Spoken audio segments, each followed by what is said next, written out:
তবে আম্মু আব্বুকে বলিস না আবার। আরে ভাইয়া, আমি আজ পর্যন্ত তোর কোনো সিক্রেট কথা বলছি? তাহলে আমি স্কুলে রিপোর্ট কার্ডে আব্বুর সাইন নকল করেছিলাম, সেটা কে বলছিল? সেদিন যা ভিটামিন দিল না আমার, এখনো ভিটামিনের অভাব হয় না। সরি ভাইয়া। আরে ইমোশনাল হইস না, এখন কথা হয়েছে তোর ভাবি সিলেক্ট করে ফেলছি, তুই রেডি থাক, তোকে আমাদের বিয়ের সাক্ষী রাখবো, কেমন? আচ্ছা, তবে ভাবির নাম কি? আয়শা আক্তার সাইমা। যাক, ভালোই হলো। কবে ভাবিকে আনবি তুই? খুব শীঘ্রই নিয়ে আসবো। আচ্ছা ঠিক আছে, দেখা যাক। আচ্ছা আমি এখন রাখি, কাল কথা হবে, কেমন? আচ্ছা ভাইয়া, ভালো থাকিস। খোদা হাফিজ। খোদা হাফেজ। তারপর ফোন কেটে দিলাম।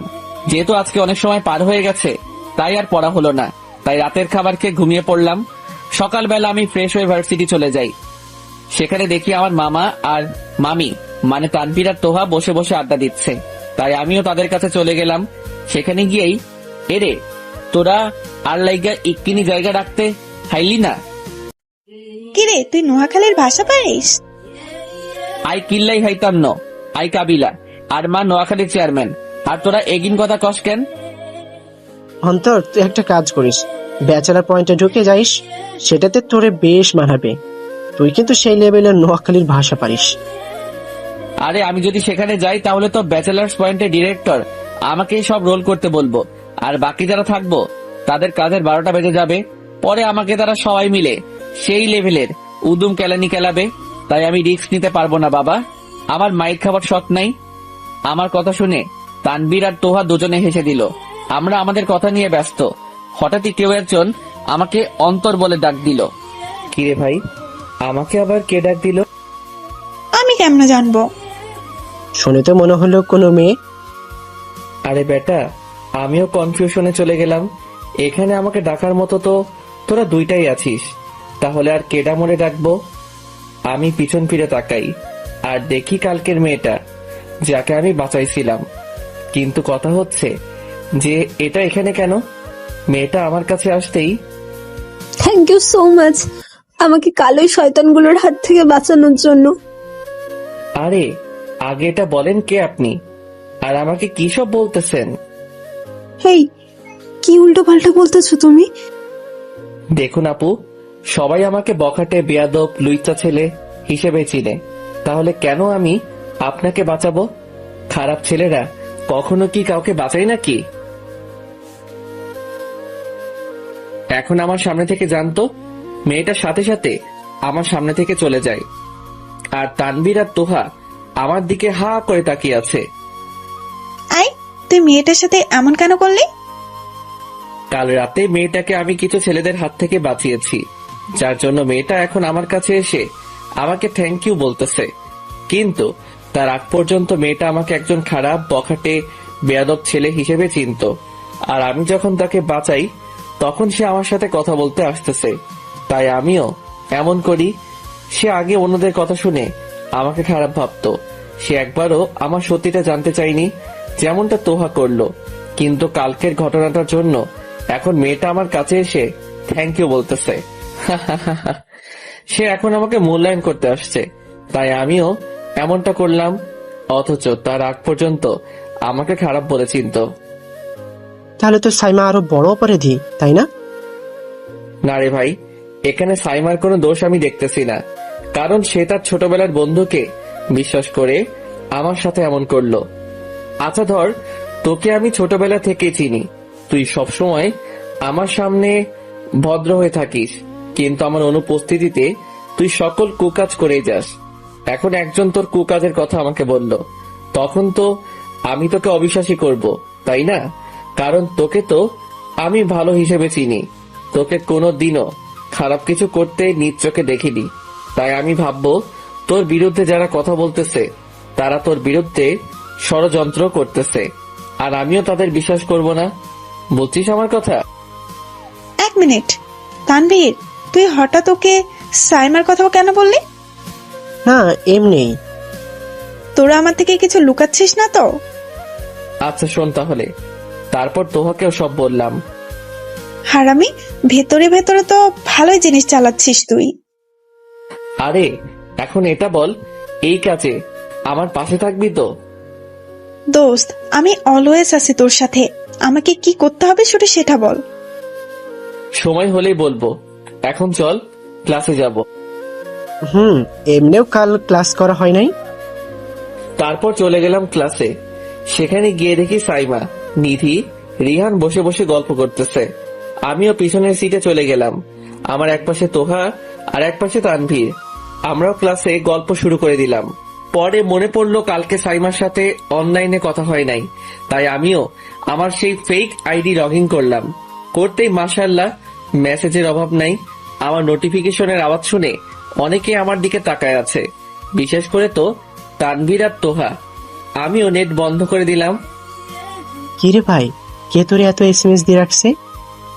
তোদের ভাবি মানে সাইমা, সে মেসেজের গোডাউন দিয়ে রাখছে আমারে। আল্লাহ জানে কি কি লিখছে। আমাদের দেখাবি কিন্তু। আরে দেখাবো, ক্লাস শেষ করে ক্যাম্পাসে গিয়ে আড্ডায় সব দেখাবো। আমরা কথা বলতেছি, এমন সময় স্যার আসে, তাই আমরাও কথা বন্ধ করে দেই। এরপর ক্লাসে মনোযোগ দিলাম। ক্লাসে আজকে আমাদের কিছু প্রশ্ন দিছে, তা আমাদের লিখতে হবে, তাই আমিও লেখা শুরু করে দিলাম। কিন্তু খেয়াল করলাম সবাই আমার দিকে তাকায় আছে। হঠাৎ তোহা বলে ওঠে, তুই বাম হাতে লিখিস? আসলে ছোটবেলা থেকেই লিখতে লিখতে অভ্যাস হয়ে গেছে। মামা, আমি শুনছি যারা বাম হাতে লেখে তাদের স্বভাব চেয়ে অন্য রকমের হয়, তাদের বুদ্ধি বেশি আর তাদের ট্যালেন্টও ওপর লেভেলের হয়। কিন্তু আমি ট্যালেন্টলেস। তারপর আবার লিখায় মনোযোগ দিলাম। লেখা শেষ, হঠাৎ স্যার বলে ওঠে, অন্তর, তুমি বাম হাতে লিখো? জি স্যার, আসলে ছোটবেলা থেকেই আব্বু অনেকবার ট্রাই করছে আমাকে ডান হাতে লেখানোর জন্য। পরে আম্মুর জোরাজোরিতে আর ট্রাই করে নাই, তাই আমিও বাম হাত ব্যবহার করতে থাকি। যাই হোক, ভালো। তার মানে তুমি সাকিব আল হাসানের মতো। প্রায় বলতে পারেন। স্যার আমাকে এই কথাগুলো বলে চলে গেলেন, আর আমরাও এবার বেরিয়ে গেলাম ক্লাস থেকে। তারপর সোজা আমাদের আড্ডার জায়গায়। এবার তোর ফোনটা দে। জি না, দেওয়া যাবে না। তারপর নেট অন করে ফোন নিয়ে বসে পড়লাম। দেখতে লাগলাম সাইমা কি মেসেজে দিছে। এই, তুমি আমাকে স্কার্ফটা কেন দিলা? আচ্ছা, তোমার কি আর কাজ নেই? প্রথমে চকলেট, তারপর স্কার্ফ, সাথে চকলেটও। আচ্ছা, তুমি কি সত্যি আমাদের ক্লাসমেট নাকি আমার সাথে ফান করলা? ও হ্যালো, কি হয়েছে? নেটে আসো না কেন? ওই, তোমার নাম্বারটা দাও তো। আমাকে আরো এইরকম প্রশ্ন করে ইনবক্স ভরায় রাখছে। আমি তানভীর তোহা দেখে হাসছি। হঠাৎ আবার মেসেজ দিল, এই যে মিস্টার হৃদয়, কি হয়েছে? আমার মেসেজ সিন করে রিপ্লাই দেন না কেন? সাথে সাথে আমিও রিপ্লাই দিলাম। আরে কেমনে রিপ্লাই দিতাম, আপনি তো আমার ইনবক্স প্রশ্নে ভরায় রাখছেন। আচ্ছা, সত্যি করে বলো তো, কেন আমাকে এই জিনিসগুলো দিলা? একদম সত্যি করে বলবা। আরে দিলাম আর কি, ফ্রেন্ড হিসেবে। সত্যি কি ফ্রেন্ড হিসেবে দিয়েছো নাকি অন্য কোনো মতলবে? আরে কেমনে কইতাম, আমার শরম লাগে তো। তাই? আমারও তো লজ্জা আছে, কেমনে কি কমু? আর সব কথা কি চ্যাট করে বলা যায় নাকি? আচ্ছা দাঁড়াও, আমার নাম্বার দিচ্ছি। তারপর সাইমা তার নাম্বার দিল। আরে নাম্বার দিলেন কেন? ইচ্ছে করতেছে এই লেজেন্ডারি ফাজিলের সাথে কথা বলতে, তাই দিলাম। মই কিন্তু ভালা না, ভালা লইয়া থাইকো, বুঝছো বলো? তুমি কি বরিশালের নাকি? আরে না, আই কেমনে বরিশালের হইতাম? আর মা নোয়াখালীর চেয়ারম্যান, আর আন্নে কন আই বরিশাইল্লা, ইগা কোনো কথা হইল নি? এই, তুমি তো দেখি নোয়াখালীর ভাষাও পারো। ও, এক্কেবারে হাসা কথা কইছো নে। বাহ, এবার চিটাগাঙেরও ভাষা। উফ, এই একবার ফোন দাও, তোমার ভয়েসটা শুনতে খুব ইচ্ছে করতেছে। তারপর সাইমার ফোন নাম্বারটা তুললাম ফোনে। আমার পাশে থাকা শয়তান আর শয়তানি আমার চ্যাটগুলো দেখে থ হয়ে আছে। শালা আর শালি হগল এক্কেবারে চুপচাপ কথা শুনেই যাবি, বুঝছিস? ঠিক আছে। আমিও সাইমাকে ফোন দিলাম। হ্যালো, আসসালামু আলাইকুম। ওয়ালাইকুম আসসালাম। আন্নে আর কথা হুনি কিরবেন গো? আই হইলাম কাবিলা, আর মা নোয়াখালীর চেয়ারম্যান, আর আন্নে কন আর গলার আওয়াজ হুইনবেন? ইগিন কোনো কথা হইল নি আপা? বিশ্বাস করেন, কথাগুলো বলতেছি আর মুখ চেপে হাসতেছি। আমি নিজে জানি না এই ভাষা আমার এত ক্লিয়ার কেন, তবুও মুখে হাসি চেপে ধরে কথা বলতেছি। হাসানি, আপনি এখন কোন হান থেকে কল? শালা এইও নোয়াখালীর ভাষা জানে? এখন যদি ভুল করি তাহলে প্রেস্টিজ প্লাস্টিক হয়ে যাইব। আপনিও নোয়াখালীর ভাষা জানেন? মোটামুটি পারি, কিন্তু তোমার ভয়েসটা খুব সুন্দর, একদম বাচ্চাদের মতো। ইয়ান আন্নে কি করেন আফা? আন্নে আরে সম্মান দিলেন নাকি ইনসাল্ট করলেন? তোমার ভিতরে মনে হয় আরো একটা কাবিলা লুকাইয়া আছে। এখন একদম সুন্দর করে কথা বলো। আর এটা বলো, তুমি এখন কোথায়? কেন গো আপু, আমাকে দিয়ে কি করবেন? তোমাকে আমি রোস্ট বানাই খাবো। উফ, তাই? আল্লাহ, তোমার কাছে বিচার দিলাম, নিরীহ পোলাটারে রোস্ট করার চিন্তা করতেছে। আমি যাই, রোস্ট হওয়ার শখ নাই বলেই ফোনটা কেটে দিলাম। আমার কথাবার্তা শুনে পাশের দুইটা হাসতে হাসতে শেষ। মামা তুই লিজেন্ড, তার কাছেও লেজেন্ডারি ফাজিল হিসেবে পরিচয় দিলি, তোর তো জবাব নাই। সারা তুই হাসতেছিস?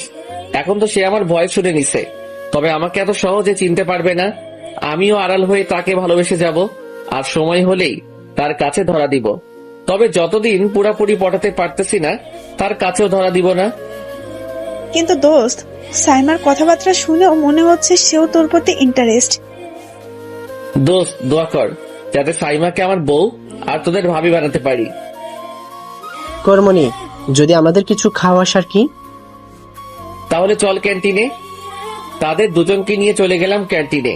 তানভীর, তোহা বন্ধুত্ব আর সাইমাকে আড়ালে ভালোবেসে কাটিয়ে দিলাম একটা মাস। 1 মাস পর আমি সাইমার সাথে ফোনে কথা বলতেছি। হৃদয় সাহেব, একটা মাস হয়ে গেল, কিন্তু আপনার ভয়েস শুনেই আপনার সাথে কথা বলতেছি, কিন্তু আজ পর্যন্ত আপনাকে চোখে দেখি নাই। আচ্ছা, তোমার একটা ছবি দাও তো। হায় রে মেয়ে মানুষ, কয়েকদিন কথা বললাম আর তাতেই আপনি আমার থেকে ছবি চাইতেছেন? ইগিন কিন্তু ভালো ন, বইছেন নি আপা? এই শয়তান, আবার আমাকে আফার ডাকলা? তো কি বউ বলে রাখবো? জি না, সেটার অধিকার আপনি পান নাই।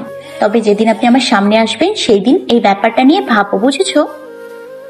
হাসানি, আন্নের কথা শুনে আই শিহরিত।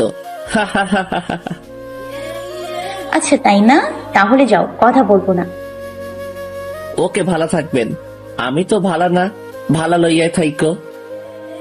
খবরদার, যদি কথা বলা বন্ধ করো তাহলে আমি কিন্তু। আপনি কি করবেন আফা? কুত্তা, আবার আফা ডাকলি? উফ, একবার যদি হাতের কাছে পাই না তোকে। তাহলে কানামুখী ছাইয়ের মতো কাপড় কুপুস করে খাবেন আর কি, তাই না? হ্যাঁ, সেটাই করব। আচ্ছা হৃদয়, আমি কি তোমাকে দেখতে পারবো না? একটা কথা বলি, বলো। আপনি আমাকে দেখছেন কিন্তু বুঝতে পারেন নাই ওইটা আমি। হতেও পারে, কিন্তু একদিন তোমাকে আমি ঠিক খুঁজে বের করব। এই হৃদয়কে খুঁজে বের করা যায় না, শুধু অনুভব করা যায়। তবে আমি চাইলে আপনি আমাকে দেখতে পারবেন। প্লিজ একবার দেখো। দেখা নিশ্চয়ই দিব, তবে সঠিক সময় হোক। আচ্ছা রাখি, পরে কথা হবে। বাই। তারপর ফোনটা কেটে দিল। এই 1 মাসে আমি সাইমার মনে নিজের জায়গা করে নিতে পারলাম, মানে হৃদয় সাইমার মনে জায়গা করে নিতে পারলো।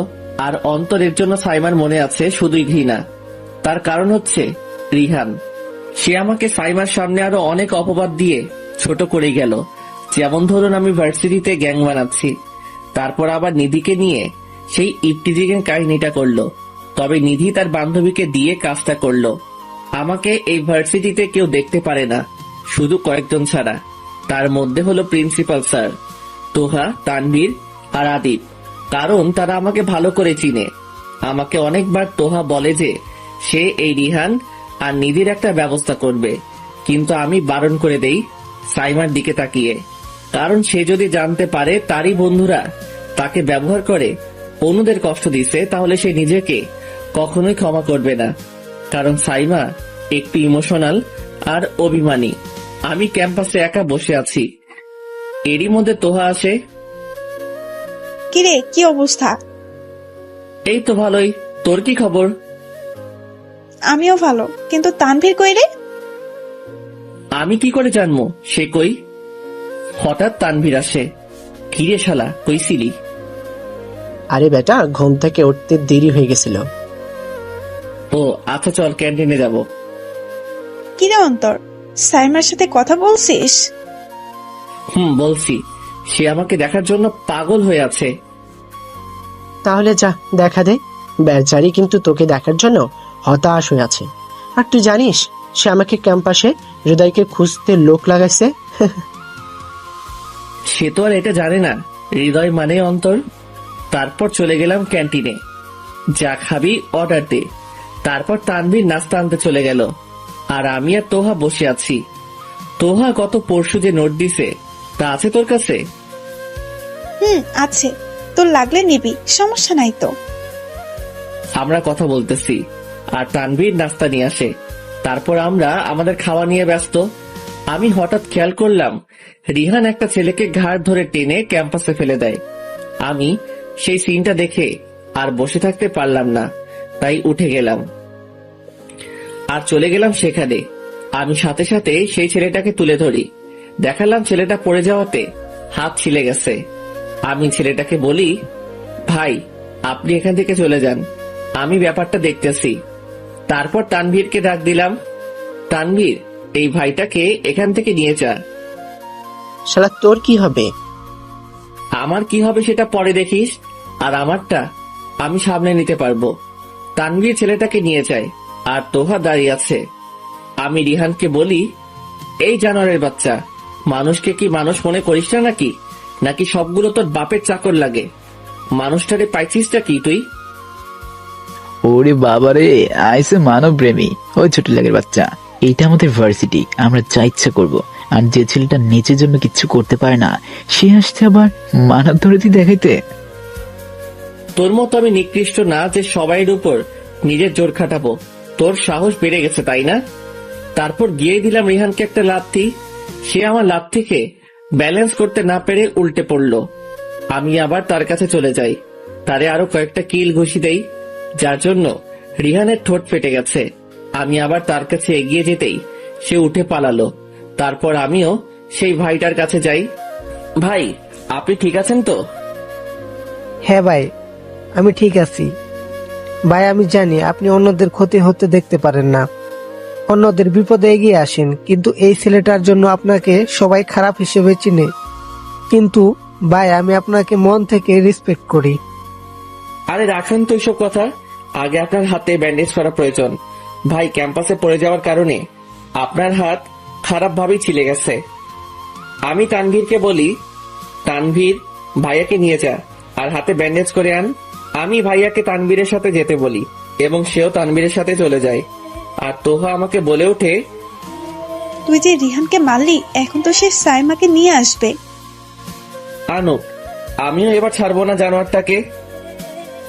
জানি, তারা যদি তোর কোনো ক্ষতি করতে আসে সেটার ব্যাকআপ আমার কাছে আছে। হঠাৎ দেখলাম রিহান আসতেছে, খেয়াল করলাম সাইমাও আসতেছে, সাথে কিছু পুলিশও। আমিও এবার বুক টান করে দাঁড়িয়ে গেলাম। সাইমা আমার কাছে আসতেই আমাকে দিল একটা ঠাস করে থাপ্পড় আর বলতে লাগে, এই বেয়াদব বখাটে, তোর সাহস কি করে হয় রিহানকে মারার? আপনার বন্ধু কি করছে সেটা জানেন? আসছেন তো তার দালালি করতে। আমার রেগে যাওয়া দেখে অনেকে অবাক। সাথে থাকা একটা পুলিশ বলে ওঠে, এই বেয়াদব ছেলে মেয়েদের সাথে এভাবে কথা বলে নাকি? আমি মেয়েদের মন থেকে সম্মান করি, কিন্তু অন্যের দালালি করা মানুষ পছন্দ করি না। আর এই যে আপু, আপনার আদরের বন্ধু কি করছে জানেন? এতদিন চুপ ছিলাম, কারণ সে আমার উপর যা করছে তা সহ্য করে নিছি। কিন্তু একজন ভাইকে কলার ধরে তাকে ক্যাম্পাসের মেঝেতে ফেলে দিল, যার জন্য তার হাত পর্যন্ত ছিঁড়ে গেল। আর আপনি আসছেন আপনার বন্ধুর দালালি করতে? অফিসার, এক্ষুনি এই বেয়াদব ছেলেটাকে নিয়ে যান।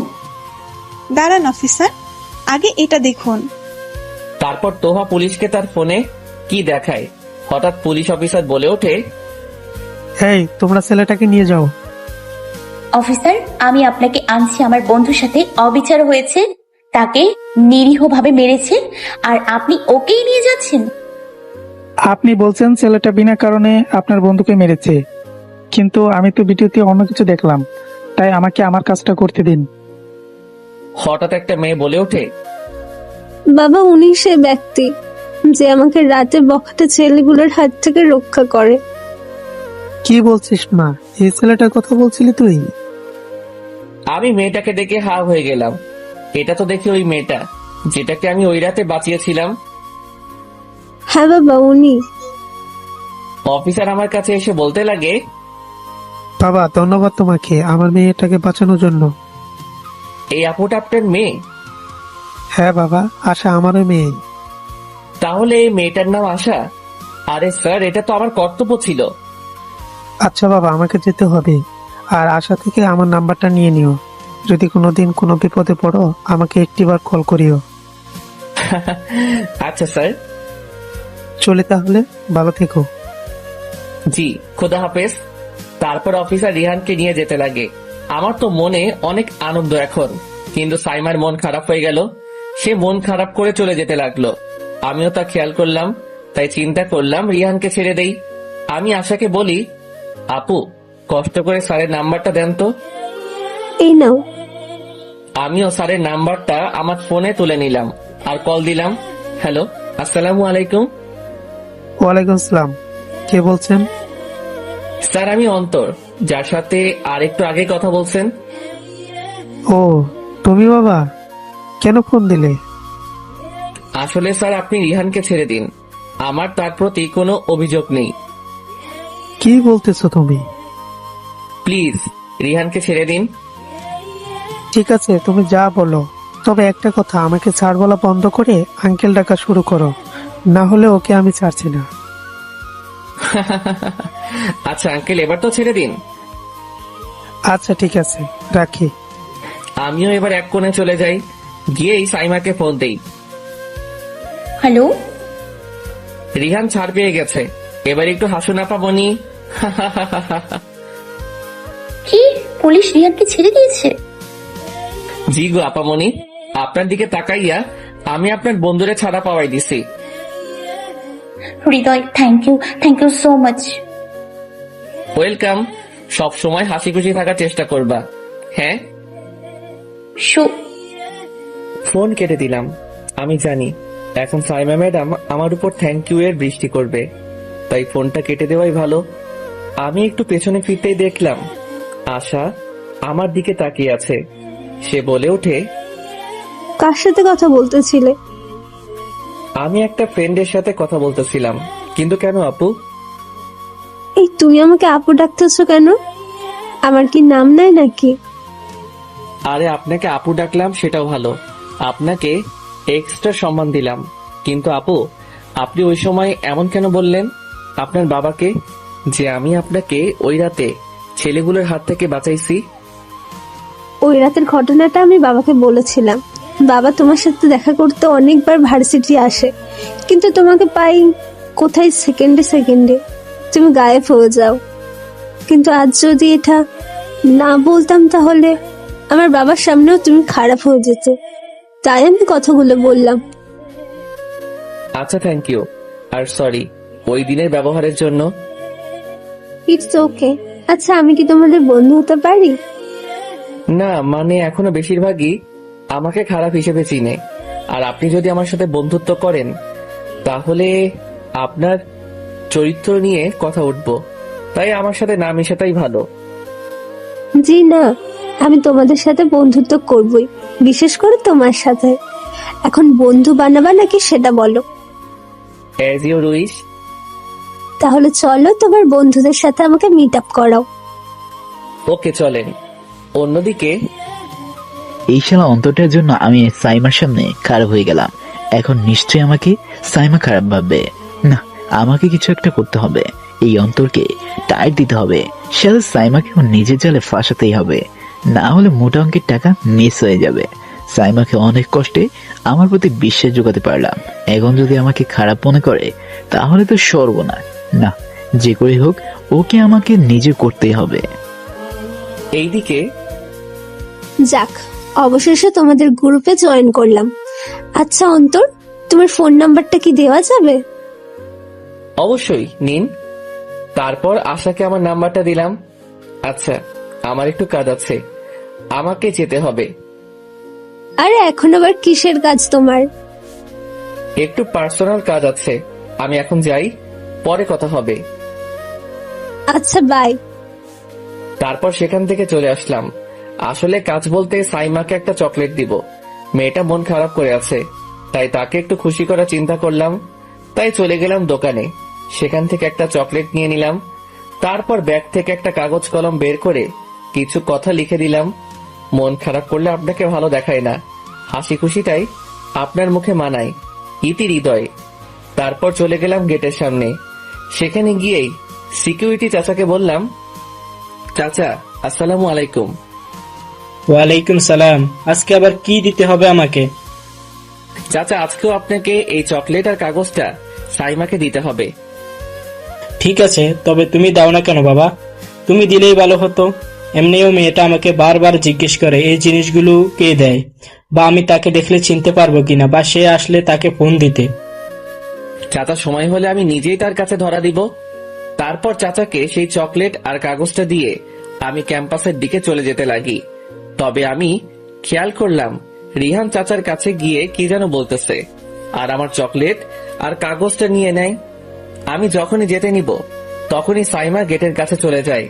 তাই আমিও আড়াল থেকে দেখতে লাগলাম আর কথা শুনতে লাগলাম। সাইমা রিহানের কাছে গিয়ে জিজ্ঞাসা করতে লাগে, তুই ঠিক আছিস তো?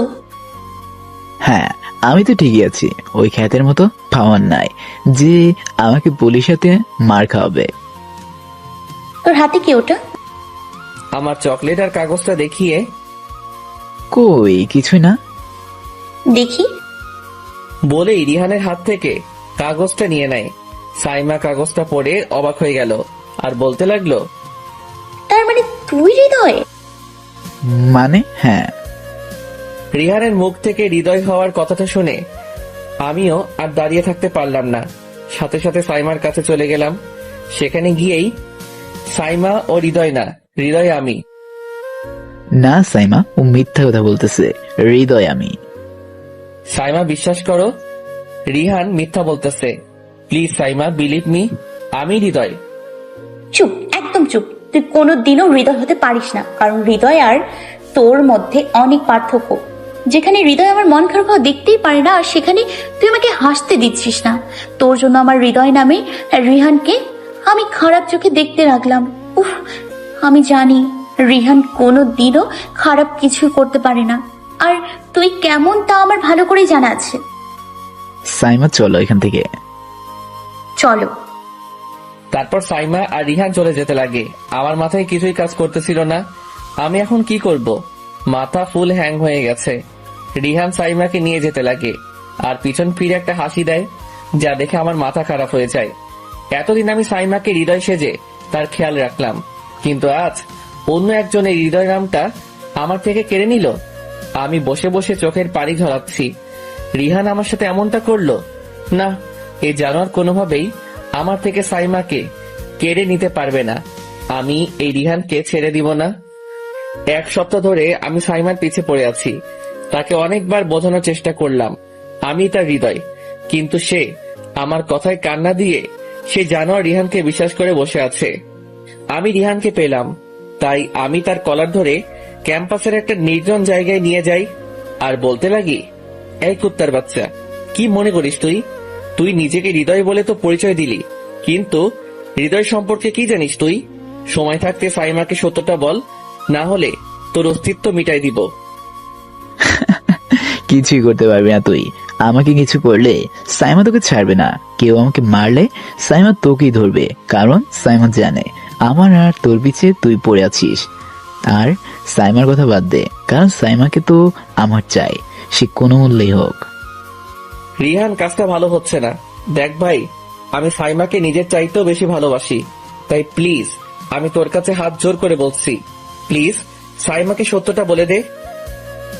সত্য তো কোনোদিনও বলবো না। বলে আমাকে ধাক্কা মেরে নিজেকে ছাড়িয়ে নিল। রিহান বুক ফুলিয়ে যেতে লাগে আর বলতে লাগে, সাইমার কথা ভুলে যা, কারণ আমি সাইমাকে চাই, যে করে হোক তাকে তো আমার করেই ছাড়বো। সন্ধ্যাবেলায় আমি সাইমার বাসার সামনে গেলাম। দেখলাম সাইমার বাসা খুব সুন্দর করেই সাজানো হচ্ছে। আমি সেখানে গিয়ে দারোয়ানকে জিজ্ঞাসা করলাম, চাচা বাড়ি এভাবে সাজাচ্ছে কেন? আরে কাল সাইমা মামুনির বিয়ে, তাই আজ সুন্দর করে বাড়িটা সাজানো হচ্ছে। দারোয়ানের কথাটা শুনে মনে হলো কেউ আমার কলিজায় ছুরি ঢুকিয়ে দিল। আমিও এবার ডাইরেক্ট বাড়িতে ঢুকে যাই আর সাইমা সাইমা বলে চিৎকার করতে লাগি। আমার চিৎকার শুনে বাড়ির সবাই বেরিয়ে আসে আর আসতে আমাকে বলতে লাগে, এই ছেলে, এভাবে সাইমাকে ডাকছো কেন? কে তুমি? আঙ্কেল প্লিজ আপনি সাইমাকে ডাকুন, ও আমাকে চিনে। কিছুক্ষণ পরে সাইমা আসে আর এসেই, এই বেয়াদব ছেলে, তোকে মানা করেছি না আমার আশেপাশে না যেতে? সাইমা প্লিজ আমার কথাটা শুনো, আমি তোমার হৃদয়, প্লিজ একটিবার আমাকে বিশ্বাস করো। কুত্তার বাচ্চা, তোকে কখনোই আমি বিশ্বাস করব না, কারণ তোকে আমাদের ভার্সিটির স্টুডেন্টরা ভালো করে চিনি। এক্ষুনি আমার বাড়ি থেকে বের হ। সাইমা প্লিজ কথাটা শুনো। কিছুক্ষণ পরে রিহান আসে আর বলে, দারোয়ান, এই ছোট লোকের বাচ্চাটাকে কে বাড়িতে ঢুকতে দিছে? এক্ষুনি বের করো এই ছোট লোকের বাচ্চাটাকে। দারোয়ান এসেই আমাকে টানতে টানতে বাড়ি থেকে বের করতে লাগে। সাথে সাইমা আর রিহানও বাহিরে আসে। আমাকে বাড়ির বাহিরে আনতেই বলতে লাগি, আমিও দেখব এই বিয়েটা কি করে হয়। এই বিয়েটা আমি ভাঙবই, যে করি হোক। সাইমা প্লিজ আমার কথাটা শুনো। কি বলবি তুই? তুই বলবি তুই হৃদয়, তাই না? শোন, তুই হৃদয় কোনো দিনও হতে পারিস না। আর যদি এই বিয়েটা ভাঙিস তাহলে আমি আত্মহত্যা করব, যার মৃত্যুর জন্য তুই দায়ী থাকবি। তাই বলছি আমার পেছনে পড়া বন্ধ কর। আর যদি এই বিয়েটা ভাঙে তাহলে আমি ওই পৃথিবীতে থাকবো না। আর দূর হ আমার চোখের সামনে থেকে। আমি সাইমার মুখে আত্মহত্যার কথা শুনে ভয় পেয়ে গেলাম, কারণ মেয়েটা যদি সেটা করে তাহলে আমি কোনোদিনও নিজেকে ক্ষমা করতে পারবো না। এই ছোট লোকের বাচ্চাটাকে এখনই ঘাট ধরে বের করে দাও। দারোয়ান সাথে সাথে আমাকে ঘাট ধরে বের করে দেয় আর আমিও রাস্তায় হামাগুড়ি দিয়ে পড়ে যাই। আমার অবস্থা দেখে সাইমা ভিতরে চলে যায় আর রিহান হাসতে লাগে। আমিও আর কিছু না বলে চলে যেতে লাগলাম মেসে। বাকি কাহিনী তো আপনারাই জানেন। আপনাদের কথাগুলো বলতেছিলাম আর চোখ দিয়ে অঝরে পানি বেয়ে পড়ছে। না না, আমাকে সাইমাকে ভুলতে হবে, যে করি হোক। আমার কাছে তার সুখটাই বেশি, আর তাছাড়া আমি হয়তো ওর জন্য নয়, তাই আল্লাহ আমাদের মিল হতে দিল না। এখানে আমার আর সাইমার ভালোবাসার সমাপ্তি হলো। কথা বলতে বলতে বাস চট্টগ্রাম বাস স্টপে চলে আসলো। এখন রাতের বেলা, আমি সকালে রওনা দিছিলাম, তাই আমিও আমার চোখ মুছে নেই আর বাস থেকে নেমে যাই। তারপর একটা সিএনজি নিয়ে চলে যাই বাসার উদ্দেশ্যে। তারপর বাসার সামনে পৌঁছে যাই আর সিএনজি ভাড়া দিয়ে দেই। আমাদের বাড়িটা দোতলা বাড়ি। আমি বাড়ির গেটের সামনে যাই, তারপর গেট খুলে ভিতরে ঢুকি। তবে এখন তাদের সামনে মন ভার করা যাবে না, তাই মুখে একটা মিথ্যা হাসি দিলাম আর দরজার বেলে ক্লিক করলাম। সাথে সাথে একজন বলে ওঠে, কে? আমার বুঝতে বাকি রইল না, এটা আমার আদরের ছোট বোন তিহা। আমি গো আফা, আন্নে গো মুদি দোকানদার। তিহা দরজা খুলে আর আমাকে দেখে চমকে ওঠে, সাথে সাথে চিৎকার দিয়ে ওঠে, ভূত! তিহার চিৎকার শুনে আমি কানে হাত দিয়ে দিলাম দৌড়, কারণ তিহা একটু জোরে চিৎকার দিছে। সেই জায়গায় অন্য কেউ থাকলে তার কান ফেটে যাইতো। এই তিহা, চিৎকার দিচ্ছিস কেন? আম্মু, ভাইয়ার ভূত এখানে। আম্মা জান, তোমার মায়ের চিৎকার শুনে আমি কেন ভূত হার্ট অ্যাটাক করব? আব্বু তুই? জি আম্মা জান। আব্বু তুই হঠাৎ এখানে? কেন আম্মু, আসতে পারবো না নাকি? আরে আব্বু, আগে ভেতরে আয়। তারপর ভিতরে গেলাম, গিয়েই আগে তিহার চুল টান দিয়ে ধরে বললাম, এই শয়তানি এত জোরে চিৎকার দেয় নাকি? ভাইয়া আমি ব্যথা পাচ্ছি, আর আমি হঠাৎ করে তোকে দেখছি তো তাই, কিন্তু তুই হঠাৎ আসলি সেটা বুঝলাম না। আরে আসলাম আর কি। কিরে হারামজাদা, কি খবর তোর? জি আব্বু ভালো, তোমার কি খবর? এই তো ভালো আছি, যা ফ্রেশ হয়ে আয়, একসাথে খাবার খাবো। ওকে। তারপর চলে গেলাম রুমে। সেখানে গিয়ে ব্যাগ রেখে চলে গেলাম ফ্রেশ হতে। কিন্তু বারবার সাইমার কথা মনে পড়তে থাকে। কোনো মতে কষ্ট করে তার কথা মন থেকে সরিয়ে নিলাম আর চলে গেলাম নিচে। নিচে গিয়ে দেখি আম্মু খাবার টেবিলে আনতেছে। আমিও টেবিলে গিয়ে বসে পড়ি। তারপর বাকি সবাই টেবিলে এসে বসে আর খাবার খেতে শুরু করে। হঠাৎ আব্বু বলে উঠে, হঠাৎ এখানে আসলি যে? এমনি আসলাম, নাকি ওই দিনই শেষ বিদায় দিয়ে দিছিলা? উল্টাপাল্টা কথা বলিস কেন? এটা তো তোর বাড়ি, তুই যখন খুশি আসতেই পারিস। আচ্ছা, এখন এই টপিক বাদ দাও। তারপর রাতের খাওয়া দাওয়া শেষ করে চলে গেলাম রুমে। সেখানে গিয়ে জানালার পাশে বসে পড়ি। হঠাৎ তিহা আমার রুমে আসে আর বলে, ভাইয়া কি করিস? লুঙ্গি ড্যান্স করি। কেন, দেখিস না কি করি? তিহা আমার পাশে এসে বসে আমাকে বলতে লাগে, কি রে ভাইয়া, তোকে মন মরা দেখাচ্ছি কেন?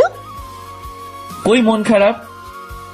দেখ ভাইয়া, তোকে দেখে বোঝাই যাচ্ছে তোর মন খারাপ, কিন্তু কেন তা জানি না। আচ্ছা ভাইয়া, সাইমা ভাবির কি খবর? তিহার মুখ থেকে সাইমার নামটা শুনে আমার মন আরো খারাপ হয়ে গেল। প্রায় চোখে পানি চলে আসছে, কিন্তু কোনো মতে তা আটকে রাখি। জানিস তিহা, আমি না বামন হয়ে চাঁদে হাত দিতে চেয়েছিলাম, তাই সে চাঁদটা পেলাম না। মানে? তিহা, সে আমার জন্য নয়, সে অন্য কারো হয়ে গেল। বলে আর চোখের পানি আটকে রাখতে পারলাম না। তিহাকে ধরেই কান্না করে দিলাম। আসলে কষ্ট তো তখনই লাগে যখন নিজের ভালোবাসার মানুষটা অন্য কারো হয়ে যায়, আর আপনাকে তা শুধু দেখে যেতেই হয়, কিছু করতে পারেন না। এই ভাইয়া, কান্না করছিস কেন? থাক ভাইয়া, বাদ দে তাকে। হয়তো সে তোর জন্য নয়, তাই তোদের মিল হলো না। কিন্তু ভাইয়া, এভাবে ভেঙে পড়লে তো আর হবে না। ভাইয়া শোন, হয়তো আল্লাহ তোর জন্য তার থেকে ভালো কিছু রেখেছে। ভাইয়া কান্না করিস না। কিন্তু আমার চোখের পানি কোনো মতেই থামতে চাচ্ছে না। এই ভাইয়া, এবার কিন্তু আমিও কান্না করে দিব। কান্না থামা তো।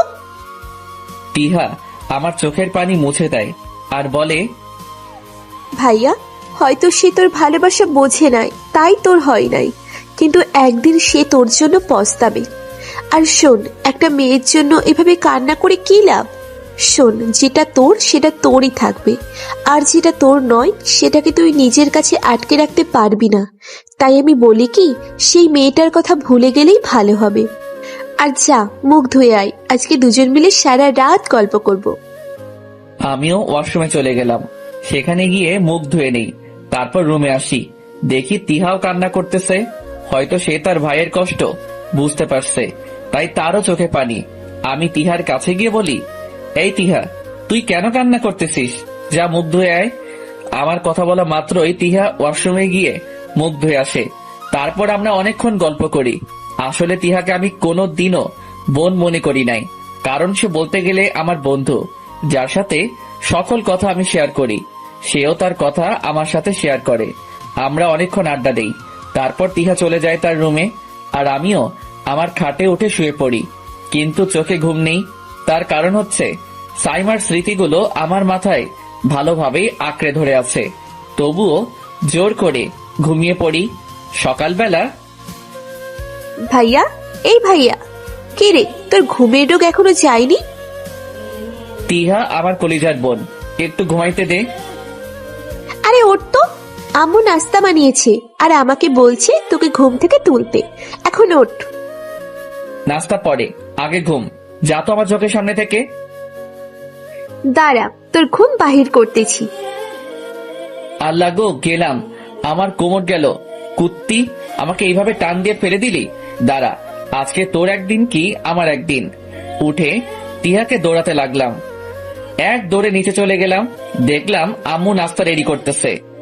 আম্মু, আমি তোমাদের সাথে কি এমন শত্রুতা আমি করলাম? কেন রে আব্বু, কি হয়েছে? একটু শান্তিতে ঘুমাই তো পারি না, আর তোমার এই মেয়েটা আমাকে টান মেরে খাট থেকে ফেলে দিচ্ছে।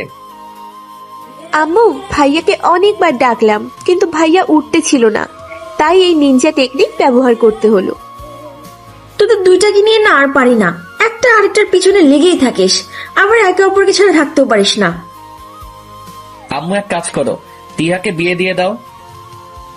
আমাকে বিয়ে দিলে তুই বেশি কান্না করবি, তাই আজাইরা কথা বলে লাভ নেই। আরে সেটা সময় হলে বোঝা যাবে। তোরে যদি বাসার থেকে পার করতে পারি তাহলে লাভ আমারই হবে। তোর ব্যাংকে অ্যাটাক দিব, তোর অনেক কিছু আমার হয়ে যাবে। এইসব কথা বাদ দে, নাস্তা করতে আয় তোরা। আমি এখন ফ্রেশ হয়ে আসি। যা তাড়াতাড়ি ফ্রেশ হয়ে আয়। চলে গেলাম ফ্রেশ হতে। ফ্রেশ হয়ে বের হয়ে আবার চলে গেলাম টেবিলে। তারপর নাস্তা করে রুমে আসলাম। পরে মনে পড়লো মোবাইলের কথা, তাই মোবাইলটা হাতে নিলাম। পরে চিন্তা করলাম এখন ফোন অন করলেই সবাই আমাকে সেই সাইমার কথা বলবে, আর নেটে ঢুকতে মন চাইবে, আর নেটে ঢুকলেই সেই সাইমাকে নিয়েই আলাপ হবে। তাই আমি ফোনটা খুলে সেখানে আরো একটা সিম আছে সেটা নিলাম, আর ড্রয়ার থেকে আমার নর্মাল ফোনটা নিয়ে সেখানে সেই সিমটা ঢুকালাম। এই সিমটার নাম্বার ওইখানে কারো কাছে নাই, তাই এটা ব্যবহার করলে কোনো অসুবিধা হবে না। তাই আমিও এই সিমটা নিশ্চিন্তে ব্যবহার করতে পারবো। সাইমার স্মৃতি থেকে নিজেকে মুক্ত করতে হলে অন্য কিছু নিয়ে ব্যস্ত থাকতে হবে। তাই চিন্তা করলাম এলাকার বন্ধুদের নিয়ে ব্যস্ত থাকবো। তাই এক হারামিকে ফোন দিলাম, সেও রিসিভ করলো। কিরে রাহিব, চোর ধরি করে তুই? শালা আবার আমাকে চোর ধরা কইলি? আমাকে কি তোর চোর ধরা মনে হয় নাকি? শালা তোর নামই তো রাহিব চৌধুরী, তাই তোরে আদর করে এই নামে ডাকি। এখন বল কই তুই? বাড়িতে কেন? মামা, পুরানো আড্ডার জায়গায় আসো, সেখানে দেখা হচ্ছে। তুই এলাকায় আসছিস? তুই আয় তো, সাথে ইমরান আর জিসান রে বলে দিস। মাম্মা খেলা হবে, আমি এক্ষুনি আসতেছি। তারপর ফোন কেটে দিলাম। আমিও এবার বের হওয়ার জন্য রেডি হলাম, আর আমার ওয়ালেট আর নর্মাল ফোনটা নিয়ে বাড়ি থেকে বের হলাম। তারপর হাঁটতে লাগলাম আমাদের আড্ডার উদ্দেশ্যে। আমাদের আড্ডা হচ্ছে একটা চায়ের দোকান, সেখানে আমরা আড্ডা দেই আর চা খাই। তবে সিগারেটে আমাদের ইন্টারেস্ট নাই। চিন্তা করলাম এক হারামজাদিরে ডিস্টার্ব করবো, তাই ফোনটা হাতে নিয়ে একটারে কল দিলাম। যারে কল দিলাম তার নাম শান্তা। আমি তারে জাতির শ্রেষ্ঠ আন্টি কান্তা আন্টি বলে ডাকি। ফোন দেওয়ার সাথে সাথে সেও রিসিভ করে। হ্যালো, আসসালামু আলাইকুম, কে বলতেছেন? আমি থানা থেকে ইন্সপেক্টর অর্ণব বলতেছি। আমি কি শান্তার সাথে কথা বলতেছি? জি, কিন্তু থানা থেকে আমাকে কেন কল দিলেন? জি, আপনার নামে প্রতারণার মামলা করা হয়েছে।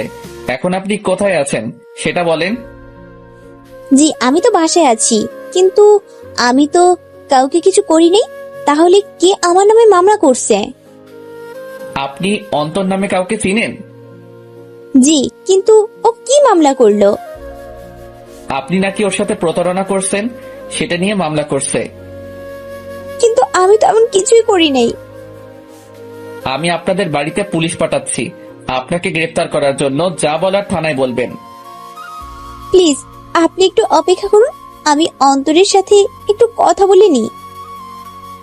আচ্ছা বলেন, কিন্তু তাড়াতাড়ি, না হলে আপনাকে আমার সময় নষ্ট করার জন্য জরিমানা দিতে হবে। কিছুক্ষণ পর, এই যে মিস, কি হলো, কথা হইছে? ওর ফোন বন্ধ। আপনি আমার সময় নষ্ট করলেন, এখন 1000 টাকা জরিমানা দিতে হবে। আপনি যদি জরিমানা দিতে পারেন তাহলে আপনাকে পুলিশ নিতে আসবে না, আর যদি না দেন তাহলে কপালে দুঃখ আছে।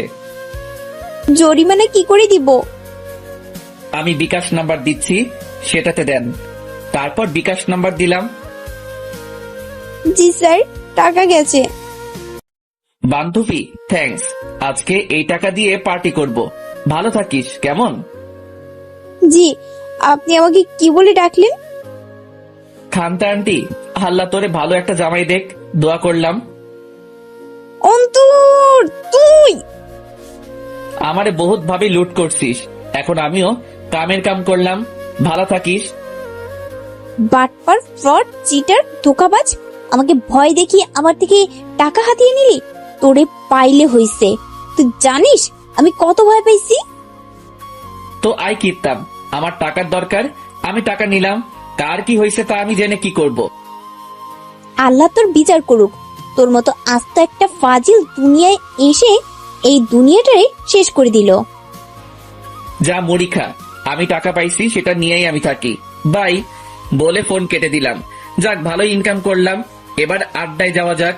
তারপর চলে গেলাম আড্ডায়। সেখানে আমাকে দেখতে পেয়ে রাহিব, ইমরান, জিসান তো মহা খুশি। সবগুলো আমার সাথে কোলাকুলি শুরু করে দিল। মামা কেমন আছিস? কেমন আছি মানে? ফুল বিন্দাস। তোদের কি খবর সেটা বল। আমরাও ভালো আছি, কিন্তু তোরে একটু বেশি খুশি মনে হচ্ছে। কি কুকাম করলি আবার? জাতির আন্টিরে লুট করলাম, তার থেকে 1000 টাকা হাতায় নিছি। হালা আসতে না আসতেই বাটপারি শুরু। যা, তো করে কিছু দিব না, সব টাকা আমি একাই সাবার করব। শালা পরে পেটে ব্যথা করব। তাহলে চল আগে টাকাটা বের করি, তারপর জমিয়ে নাস্তা করব। মামা চল। তারপর চলে গেলাম দোকানে, সেখান থেকে টাকা বের করে নেই। এরপর সেই টাকা দিয়ে সবাই জমিয়ে নাস্তা করি, গ্রিল, পরোটা, আরো অনেক কিছু। এই, আপনারা আবার নজর দিয়েন না, পরে আর গল্প লিখতে পারবো না। তারপর নাস্তা করে আরো অনেকক্ষণ আড্ডা দেই। দোস্ত, দুপুর হয়ে গেছে আর আজ শুক্রবার, তাই বাড়ি যেতে হবে। আচ্ছা ঠিক আছে, বিকেলে দেখা হচ্ছে। তারপর চলে যেতে লাগি বাড়ির দিকে। সামনে একটা দোকান পেলাম আর চিন্তা করলাম আমার বোনটার জন্য একটা আইসক্রিম নেই, তাই সেখানে গিয়ে আইসক্রিম নিলাম আর যেতে লাগলাম বাড়ির দিকে। বাড়িতে ঢুকেই তিহাকে ডাকতে থাকলাম, তিহা, ওই তিহা, কই তুই? কি হয়েছে ভাইয়া? ধর। থ্যাংক ইউ ভাইয়া। আমিও একটা হাসি দিয়ে চলে গেলাম রুমে। তারপর গোসল করে নিলাম। এরপর পাঞ্জাবি পরে চলে গেলাম মসজিদে। তারপর নামাজ শেষ করে বাড়িতে আসলাম। তারপর দুপুরের খাবার খেয়ে নিজের রুমে চলে গেলাম আর গিয়েই পাঞ্জাবি পরা অবস্থায় শুয়ে পড়লাম। তবে বারবার সাইমার কথা মনে পড়তেছে। তার কথা মনে আসতেই অটোমেটিক চোখে পানি চলে আসে। চোখ দিয়ে আমার অঝরে পানি পড়তে লাগলো, কারণ সাইমাকে আমি অনেক বেশি ভালোবাসি, কিন্তু সে আর আমার নয়। আর সবচেয়ে বড় কথা, সে কোনোদিনও আমাকে মেনেও নিবে না, কারণ রিহান আমাকে সবসময় সাইমার চোখে অপরাধী বানিয়ে রাখলো। আর এবার তো হৃদয় সেজে আমার থেকে আমার ভালোবাসাটাকে কেড়ে নিয়ে নিল। অথচ এই হৃদয় সেজে আমি সাইমার পিছনে ছায়ার মতো ছিলাম। সেই মেয়েকে কোনোদিন মন খারাপ করতে দিতাম না। আমি সাইমাকে কতবার বললাম তার হৃদয় আমি, রিহান নয়, কিন্তু সে আমাকে বিশ্বাস করলো না। ঠিক আছে, সে আমাকে বিশ্বাস করতে আর হবেও না। সে তার মতো থাক, আর আমিও আমার মতোই থাকবো। মুছে দিব সাইমার স্মৃতি আমার মধ্যে থেকে। আমি তার চোখে খারাপ, তাই না? এবার আমিও সত্যিকারে খারাপ হব, যা দেখে ভার্সিটির সকলের রুহু কেঁপে উঠবে। কিন্তু কিভাবে আমি এই সাইমাকে ভুলবো? সে যে আমার মনে নিজের জায়গা করে নিছে। না, যে করি হোক এই সাইমাকে ভুলতে হবে। আমি এসব ভাবতে ভাবতে ঘুমিয়ে গেলাম। সন্ধ্যায় আমার ঘুম ভাঙে, আমিও উঠে পড়ি আর ফ্রেশ হতে চলে যাই। আমি খেয়াল করলাম আমার চোখ লাল হয়ে আছে। তবে আমি আরো একটা জিনিস লক্ষ্য করলাম, আমার চোখ যখন লাল দেখায় তখন আমাকে দেখতে ভয়ঙ্কর লাগে। মনে হয় আমার মধ্যে কোনো রাগী একজন লুকিয়ে আছে। আমি মুখ ধুয়ে বাথরুম থেকে বের হয়ে জানালার কাছে চলে যাই। সেখানে দাঁড়িয়ে আছি, হঠাৎই কেউ একজন পিছন থেকে আমাকে বালিশ দিয়ে মারে। কুত্তা, বাটপার, ফ্রড, হারামি। সে এই কথাগুলো বলতেছে আর আমাকে বালিশ দিয়ে মারতেছে। শান্তা, আরে ব্যথা পাইতেছি তো। আমার সাথে বাটপারি করার সময় মনে ছিল না? তুমি মনে হয় আমারে এমনি ছেড়ে দিছিলা, এখন আমিও তোমার টাকা মারছি, হিসাব ক্লিয়ার। বালিশ দিয়ে মারা থামিয়ে। তুই জানিস আমি কতটা ভয় পাইছি? তো আই কিতাম।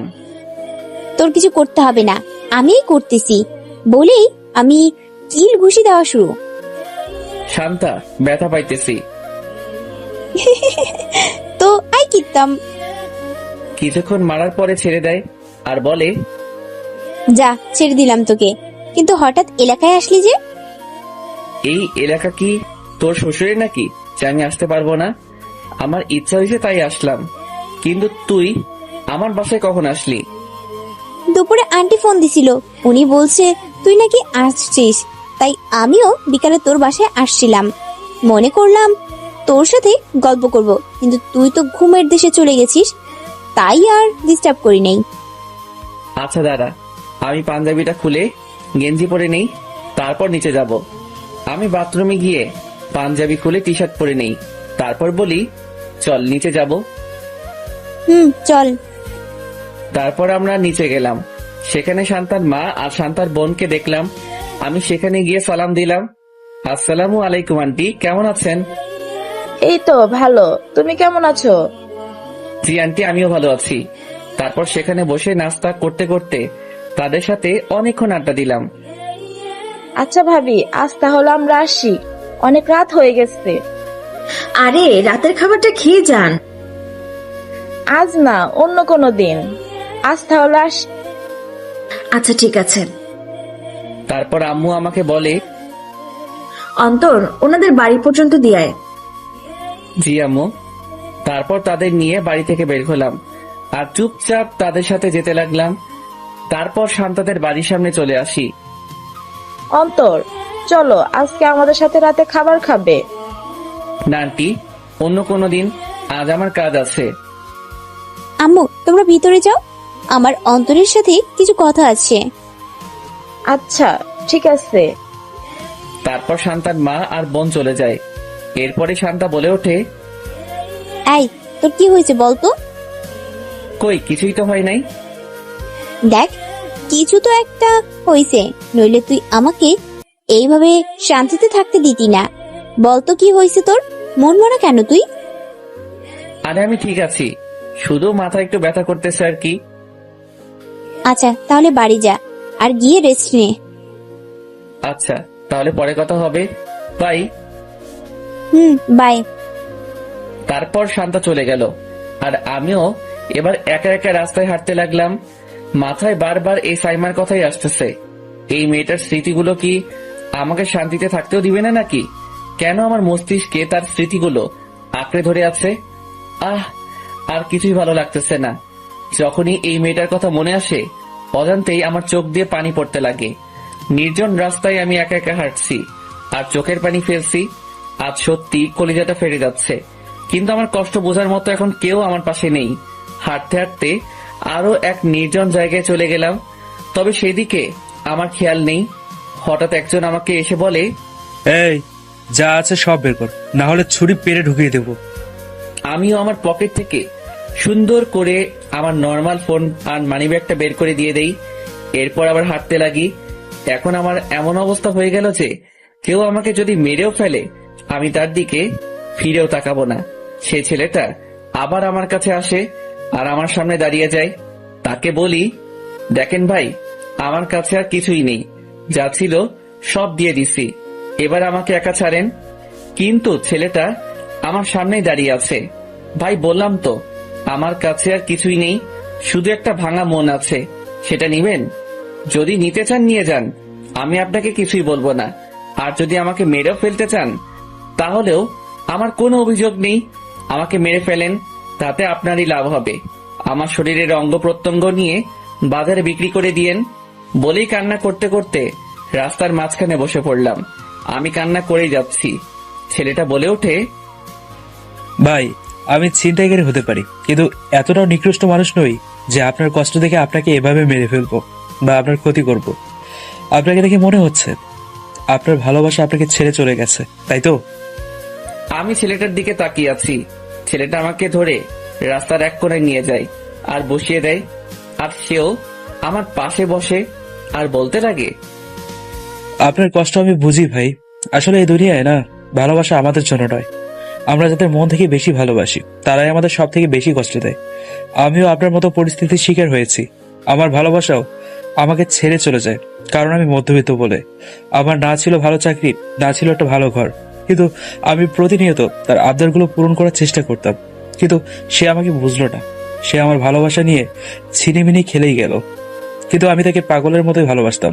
সে আমার ভালোবাসা নিয়ে খেলেই গেল, আর আজ আমিও ছিনতাইকারী হয়ে গেলাম। জানেন ভাই, এই শহরে ভালোবাসা তাদের জন্যই যাদের আছে মোটা অঙ্কের টাকা পয়সা। এই দুনিয়ায় মধ্যবিত্তদের জন্য ভালোবাসা একটা হারাম জিনিস। কিন্তু ভাই, আমিও তো আর এভাবে তার স্মৃতিগুলো নিয়ে বসে থাকতে পারবো না। তাই আমিও তার স্মৃতিগুলোকে হত্যা করি আর নিজের মতো জীবন যাপন করতে লাগলাম। তাই আপনিও সেই মানুষের স্মৃতিগুলো হত্যা করুন, দেখবেন একদিন সে আপনার ভালোবাসা বুঝবে। কিন্তু তার জন্য এভাবে সময় নষ্ট না করে বা নিজেকে কষ্ট দিয়ে তো লাভ নাই ভাই। এই দুনিয়ায় বসে থাকা যায় না, আর এমন অনেক কিছুই আপনার জীবনে আসা যাওয়া করবে। তাই মনকে শক্ত করুন আর মুছে ফেলুন সেই মানুষটার স্মৃতি। ঠিক বলেছেন ভাই, আমি কেন এই মানুষটার স্মৃতি নিয়ে থাকবো? সে আমার ভালোবাসা বোঝেনি, আমিও এবার তাকে আমার মন থেকে চিরদিনের জন্য মুছে ফেলবো। ভাই, আপনার কাছে সিগারেট হবে? হ্যাঁ, এই সিগারেট দিয়ে তো আমি এখন হাসি খুশি ভাবে চলতেও থাকতে পারি। তবে যেটা আছে ওইটা অনেক তেতো টাইপের, খাইতে পারবা না ভাই তুমি? জীবনটাই তেতো হয়ে গেল, এখন তেতো জিনিসও তেতো লাগবে না। দিন, আজ থেকে ভালোবাসার নেশাকে ত্যাগ করে এই সিগারেটের নেশা ধরতে চাই। ভালোবাসা থাক আর না থাক, আমার সুখের জন্য সিগারেটটাকেই বেছে নিলাম। তারপর ছেলেটা তার পকেট থেকে 1 প্যাকেট সিগারেট বের করলো, সেখান থেকে 2টা সিগারেট নিল, একটা আমাকে দিল আর একটা সে নিল। তারপর ধরিয়ে দিলাম সেই সিগারেটটা আর টানতে শুরু করলাম। তবে আর যাই বলি, সিগারেটটা আসলেই তেতো। আর প্রথম সিগারেট টানতে টানতে একটু অন্যরকম লাগতেছিল, কিন্তু কিছুক্ষণ পরে ভালোভাবেই সেই সিগারেটের স্বাদ নিতে থাকি। তারপর আমি ছেলেটাকে বলি, ভাই, একটা আবদার করব, রাখবেন? কি ভাই? ছিনতাই করে ছেড়ে দেন আর আমার সাথে ঢাকা শহরে চলুন, সেখানে আশা করি আপনি একটা ভালো কাজ পাবেন। ঠিক আছে ভাই, আজ থেকে আমি ছিনতাই করা ছেড়ে দিলাম, তবে আমাকে নাম ধরে ডাকবা। আর আমার নাম হচ্ছে শিহাব। আর আমি অন্তর। ভাই, আমাকে আরো একটা সিগারেট দেন প্লিজ। এই ভাই, কাকে ডাকিস? আমাকে শিহাব বলে ডাক, না হলে দিব না সিগারেট। আচ্ছা শিহাব, আরো একটা সিগারেট দে। তারপর শিহাব আমাকে একটা সিগারেট দেয়। শিহাব, চল আমার সাথে, আজ থেকে আমার সাথে থাকবি। ওই বেটা, আমার পরিবারের কি হইব? আচ্ছা, তাহলে আমার সাথে রাতের খাবারটা তো খেয়ে নে। না রে ভাই, বাসায় যেতে হবে, না হলে কপালে দুঃখ আছে। শিহাব, তুই যে ছিনতাইকারী, তোর বাসায় জানে? না, আর মনে হয় না কোনোদিনও যেতে পারবে, কারণ আমি তো তোর জন্য এই পেশা ছেড়ে দিচ্ছি। কতটুকু পড়ছিস ভাই? ডিপ্লোমা কমপ্লিট করেছি। তাহলে তো আপনি আমার সিনিয়র ভাই। শালা, এক লাথি দিব, সোজা তোর বউয়ের কোলে পড়বি। শিহাবের কথাটা শুনে মন খারাপ হয়ে গেল, কারণ আমি সাইমাকে নিজের বউ বানাতে চেয়েছিলাম, কিন্তু তা তো হয়নি। সরি ভাই, ভুল হয়ে গেছে। আর এই নে তোর ওয়ালেট আর ফোন। তবে শালা, ওইটার কি তোর বউ হওয়ার যোগ্যতা আছে? আমি অন্য কেউকে মনে করে বললাম। আচ্ছা তাহলে যাই, পরে কথা হবে। ও, তোর নাম্বারটা দে। নে। তারপর শিহাবের থেকে নাম্বারটা নেই। আচ্ছা দোস্ত, আমি যাই, পরে কথা হবে। সাবধানে যাস। তারপর চলে গেলাম বাসার দিকে। তবে গায়ের থেকে সিগারেটের গন্ধ বের হচ্ছে, যদি বাসার কেউ জানতে পারে তাহলে আমি আর আস্ত থাকবো না। তাই দোকানের দিকে যাই, আর একটা পারফিউম নিয়ে নিলাম, সেটা গায়ে লাগিয়ে নেই। এবার নিশ্চিন্তেই বাসায় চলে যাই। বাসায় আমি চোরের মতো এন্ট্রি নিলাম, কোনো সারা শব্দ নাই, লাইট বন্ধ। আমি আমার রুমের দিকে আগাচ্ছি, হঠাৎ আব্বু বলে ওঠে, এতক্ষণ কই ছিলি? আমিও টাসকে খেয়ে গেলাম। পরে পিছনে দেখি আব্বু দাঁড়ায় আছে। রাতের কয়টা বাজে? আরে মাত্র 10:25 বাজে। আর রাতের খাবার আমরা কখন খাই? মানে 10টার দিকে আর কি। কেন, খাওয়া দাওয়া করো নাই? ঝাঁটা চিনিস? আরে চিনবো না, এটা দিয়েই তো আমার হাতে মাইর খাও। হারামজাদা, তোর একদিন কি আমার একদিন। বলে দিল দৌড়ানি। আমিও এক দৌড়ে রুমে চলে গেলাম। রুমে গিয়ে দরজা বন্ধ করে দিলাম, আর আব্বু বাহিরের থেকে বলতে লাগে, হারামজাদা, ফোন বন্ধ কেন তোর? আরে আব্বু, আমার কাছে নর্মাল মোবাইলটা ছিল, অ্যান্ড্রয়েডটা নষ্ট হয়ে গেছে। তোর জন্য আমরা কেউ খাই নাই, আর তুই বাইরে ফুর্তি করে বেড়াচ্ছিস। সাথে সাথে আমিও রুম থেকে বেরিয়ে বলতে লাগি, তোমরা খাও নাই? না, তোর জন্য সবাই অপেক্ষা করছে, তাড়াতাড়ি মুখ ধুয়ে আয়। আচ্ছা। তারপর চলে গেলাম ওয়াশরুমে, আর ফ্রেশ হয়ে নিচে চলে আসলাম। এসেই আম্মু বলতে লাগে, কি রে আব্বু, তুই তো জানিস আমরা সবাই একত্রে খাওয়া দাওয়া করি, তাহলে এমন করলি কেন? খেয়ে বের হতি। সরি আম্মু। তারপর আমরা রাতের খাবার খেয়ে নেই, এরপর রুমে চলে যাই। সেখানে গিয়ে রুমের দরজা বন্ধ করে পকেট থেকে সিগারেট ধরিয়ে দেই, আর টানতে লাগলাম। একটা নেশাই পারে আর একটা নেশা থেকে মুক্ত করতে, তাই আমিও সিগারেটের নেশা বেছে নিলাম, ভালোবাসার নেশা থেকে মুক্ত হতে। চাই না এই ভালোবাসা, চাই না এই মান অভিমানের কাহিনী। এখন থেকে পরিবার, বন্ধুরা আর আমার সিগারেটই আমার সাথে থাকবে। লাগবে না সেই ভালোবাসা নামের অভিশপ্ত জীবন। ভালো আমি বাসতে চেয়েছিলাম, কিন্তু ভালোবাসা আমাকে চাইনি। আজ থেকে আমিও ভালোবাসাকে চাবো না, ত্যাগ করলাম এই ভালোবাসা নামের নেশাকে। দুনিয়ায় নাকি ভালোবাসা ছাড়া চলা যায় না, তাহলে আমি কি দুনিয়ার বাইরে আছি নাকি? এখন থেকে নিজেকে নিজের মতো করে রাখবো আর দেখিয়ে দিব ভালোবাসা ছাড়াও জীবিত থাকা যায়। তারপর ঘুমিয়ে পড়ি।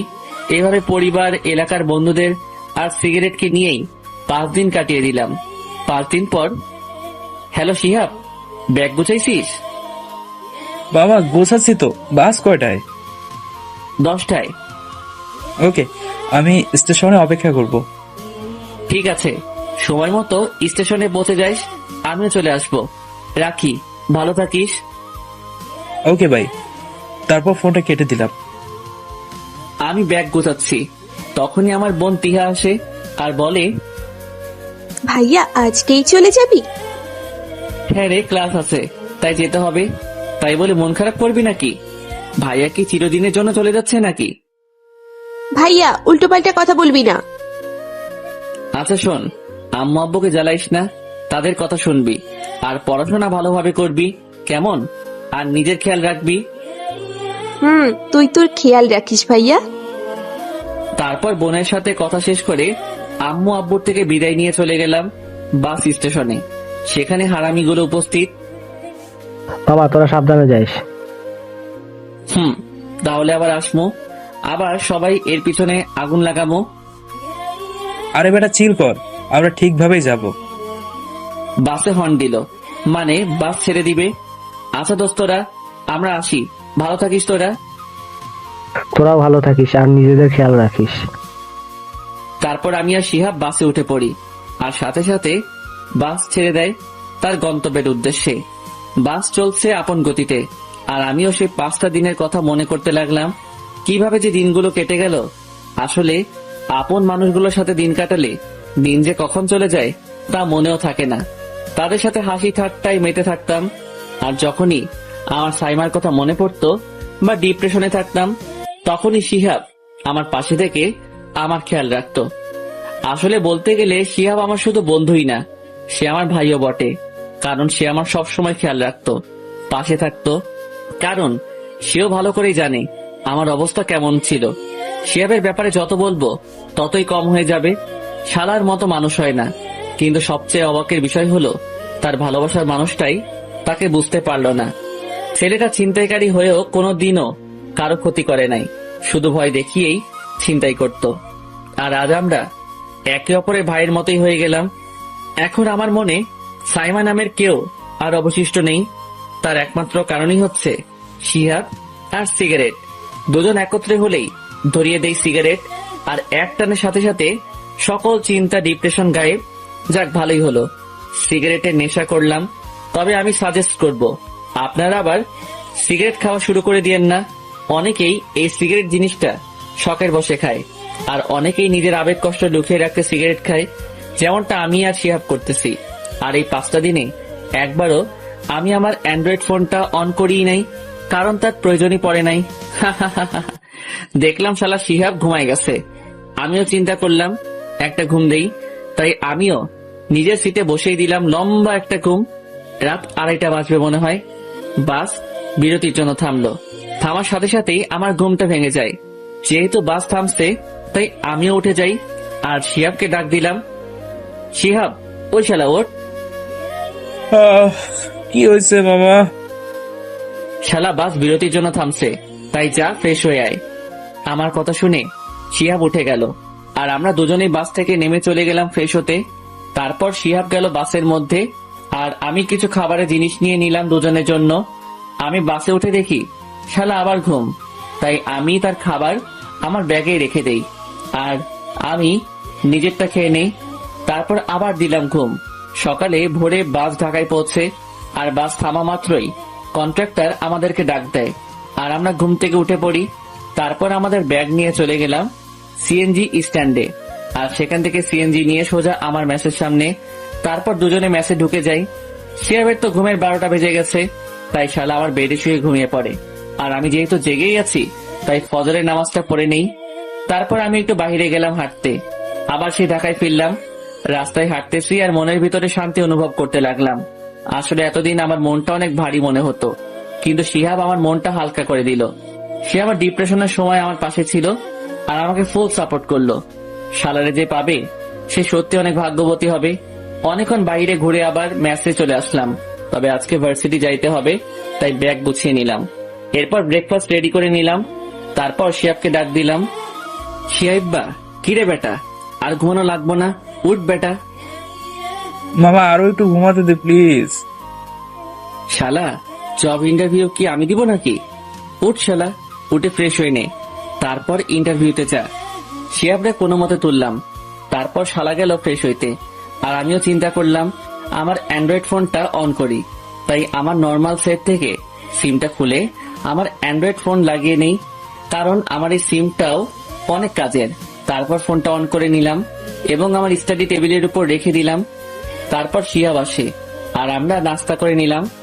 এরপর শিহাব ইন্টারভিউতে যাওয়ার জন্য রেডি হচ্ছে আর আমি ফোন নিয়ে বসে পড়ি। 5 দিন ফোনের দুনিয়া থেকে নিজেকে সরিয়ে রাখছিলাম, আর আজকে আবার ফোন ধরলাম। চিন্তা করলাম ফেসবুক অ্যাকাউন্টে কি অবস্থা সেটা দেখি। তারপর অন করলাম, সাথে সাথে নোটিফিকেশনের অভাব নাই। আর মেসেজের কথা কি বলবো, মেসেজের মনে হয় বৃষ্টি হচ্ছে, এমন মনে হচ্ছে। আমি সবগুলো রিমুভ করে দিলাম। এরপর দেখলাম 25টার উপরে ফ্রেন্ড রিকোয়েস্ট। আমি দেখতে লাগলাম কে কে পাঠাইছে। দেখলাম যতগুলো রিকোয়েস্ট আসছে সবগুলোই আমার ক্লাসমেটদের। হঠাৎ একটা আইডি দেখে চমকে গেলাম, Ayesha Akter Saima sent you friend request. যা দেখে আমি থ হয়ে গেলাম। পরে বেশি কিছু করি নাই, শুধু রিকোয়েস্ট ডিলিট করে ডাইরেক্ট ব্লক দিয়ে দিলাম। না আর এফবিতে থাকবো না, তাই নেট অফ করে দেই। মামা আমাকে এখন যেতে হবে, ইন্টারভিউ 10টায়। তাহলে ম্যাসের একটা চাবি তোর কাছে রাখ, আমার আসতে দেরি হলে ম্যাসে ঢুকতে পারবি। আচ্ছা দে। তারপর আমি শিহাবকে ম্যাসের একটা চাবি দিলাম। আচ্ছা দোস্ত, আমি যাই। যদি ইন্টারভিউতে টিকে যাই তাহলে তোকে বলবো। ওকে, সাবধানে ইন্টারভিউ দিবি আর একদম টেনশন নিবি না, মাথা ঠান্ডা রাখবি। তারপর শিহাব চলে যায় আর আমিও কাঁধে ব্যাগ নিয়ে ম্যাসে তালা দিয়ে চলে যাই ভার্সিটিতে। ভার্সিটির সামনে আসতেই সিগারেট খেতে ইচ্ছা করতেছিল, তাই দোকান থেকে 1 প্যাকেট ডার্বি সিগারেট নিয়ে নেই আর একটা ধরিয়ে খেতে খেতে ভার্সিটিতে ঢুকলাম। আমি ভার্সিটির ক্যাম্পাসের দিকে আগাচ্ছি, এমন সময় একটা ছেলে দৌড়ে এসে আমার পায়ের কাছে পড়ে আর বলতে লাগে, ভাই আমাকে বাঁচান ভাই, ওরা আমাকে মারতে চাচ্ছে। আমি ছেলেটাকে ধরে উঠাই আর বলি, কারা আপনাকে মারতে যাচ্ছে? ভাই ওই দেখেন ওরা আসতেছে আমাকে মারতে। আমি দেখলাম 5 জন আমার দিকে আসতেছে, তাদের হাতে লাঠি। আমি আমার কাছে ছেলেটাকে বলি, কি জন্য তারা আপনাকে মারতে আসতেছে? ভাই ওরা আমাকে ঝাঁক দিছিল, যার জন্য একটা মেয়ের হাতের থাপ্পড় খেতে হয়েছিল। আমি সেটা প্রিন্সিপাল স্যারকে বলি, কিন্তু তারা প্রিন্সিপাল স্যারকে হুমকি দেয়, যার জন্য আর স্যার কিছুই করতে পারে নাই। বড় লোকের ছেলে ভার্সিটিতে যা মন চায় করতে পারে, কেউ কিছু বলতে পারে না এদের। যদি কেউ এদের কথা না শুনে বা বিরুদ্ধে যায়, পরে এরা সবাই মিলে বিরুদ্ধে যাওয়া মানুষগুলোকে মারধর করে। ভাই আমরা মধ্যবিত্ত, তাই বলে কি আমরা নিশ্চিন্তে ভার্সিটিতে চলতে পারবো না? আমরা মধ্যবিত্ত বলেই কি অন্যদের গোলামি করব নাকি? ভার্সিটি তো সবার, তাহলে কেন আমরা বড় লোকদের গোলামি করব? আমাদের খাবার তো আর তারা দেয় না, তাহলে কেন তাদের কথা শুনে যাব? কেন তাদের বিরুদ্ধে কিছু করতে পারবো না? তারা বড় লোক বলে তারা মানুষ, আর আমরা মধ্যবিত্ত, তাই বলে আমরা মানুষ না? আসলেই আমরা সবাই তো মানুষ। মানুষের কাজ হচ্ছে একে অপরের পাশে দাঁড়ানো, সাহায্য সহযোগিতা করা। আর এই ভার্সিটিতে কি শুধু বড় লোকের ছেলে মেয়েরাই পড়াশোনা করে নাকি? না, এবার এদের টাইট দেওয়া লাগবে আমাকে। সেই 5টা ছেলে আমাদের কাছে আসে আর বলতে লাগে, এই ছেলেটাকে আমাদের হাতে তুলে দে। আমি পারবো না, আপনি এসে নিয়ে যান। আমার কাছে থাকা ছেলেটা বলে, ভাই আমাকে বাঁচান, আমি পরিবারের একমাত্র ছেলে, আমার কিছু হলে আমার বাবা মাকে কে দেখবে? তারা আমাকে অনেক কষ্ট করে পড়াশোনা করাচ্ছে ভাই, তারা আমাকে নিয়ে অনেক দেখে আছে। আমিও চাই আমার পরিবারের পাশে দাঁড়াতে। সেই 5টা ছেলের মধ্যে একটা ছেলে এসে আমার কাছে থাকা ছেলেটার হাত ধরে আর নিয়ে যেতে লাগে। আমিও সেই ছেলেটার হাত ধরে ফেলি। যে ছেলেটা আমার কাছে থাকা ছেলেটাকে নিয়ে যেতে নেয়, সে আমাকে বলে, এই ছেলেটার হাত ছাড়। ছাড়বো না। আমার মুখের সিগারেটটা অন্য হাতে দিয়ে নিয়ে, এই ছোট লোকের বাচ্চা, তুই আমার কথা শুনছিস না? হাত ছাড় বলতেছি, না হলে তার বদলে তোকে নিয়ে যাব। আগে তোর হাঁটার মতো অবস্থা থাকে নাকি সেটা দেখ। ছেলেটার হাত ছেড়ে আমার কাছে এসে আমার কলার ধরে, যা আমার মেজাজ 440 করে দেয়। কলার ছাড়। না ছাড়লে কি করবি তুই? ব্যাস, আমার হাতে থাকা সিগারেট সোজা সে যে হাত দিয়ে আমার কলার ধরছে সেই হাতে লাগিয়ে দিলাম, আর সাথে সাথে খুব জোরে তার গালে একটা ঠাস করে থাপ্পড় দিলাম। তবে থাপ্পড়টা একটু বেশি জোরে পড়ে, যার জন্য ছেলেটা নিচে পড়ে যায় আর তার মুখ দিয়ে রক্ত বের হতে লাগে। সে তার হাত দিতেই মুখ চেক করে। ছেলেটার অবস্থা দেখে সেখানে থাকা 4 জন থেকে 3 জন আমার কাছে দৌড়ে আসে। আমারও মেজাজ খারাপ হয়ে গেছে, চোখ লাল হয়ে গেছে। আমি যে ছেলেটাকে মারছি তার হাতে একটা লাঠি ছিল, সেটা হাতে নেই, আর অজরে সেই 3টাকে মারতে লাগি। তবে খুব খারাপ ভাবে মারতে লাগলাম, কারণ আমার ভিতরে রাগ জমে আছে। সেই রাগ ওভারলোড হয়ে গেছে, তাই ছেলেগুলোকে মারের মধ্যে দিয়ে নিজের রাগ ঝাড়তে লাগলাম। তাদের মেরে আধমোড়া করে দিলাম। দেখলাম একজন আছে, তার কাছে আমার কাছে আসা ছেলেটাকে নিয়ে যাই আর বলি, নে এবার এই ছেলেটাকে টাচ করে দেখা। কিরে কুত্তার বাচ্চা, টাচ কর না এবার। এতক্ষণ তো দেমাগ দেখালি, এখন তো আমি এই ছেলেটাকে তোর কাছে এনে দিলাম, মার না একে।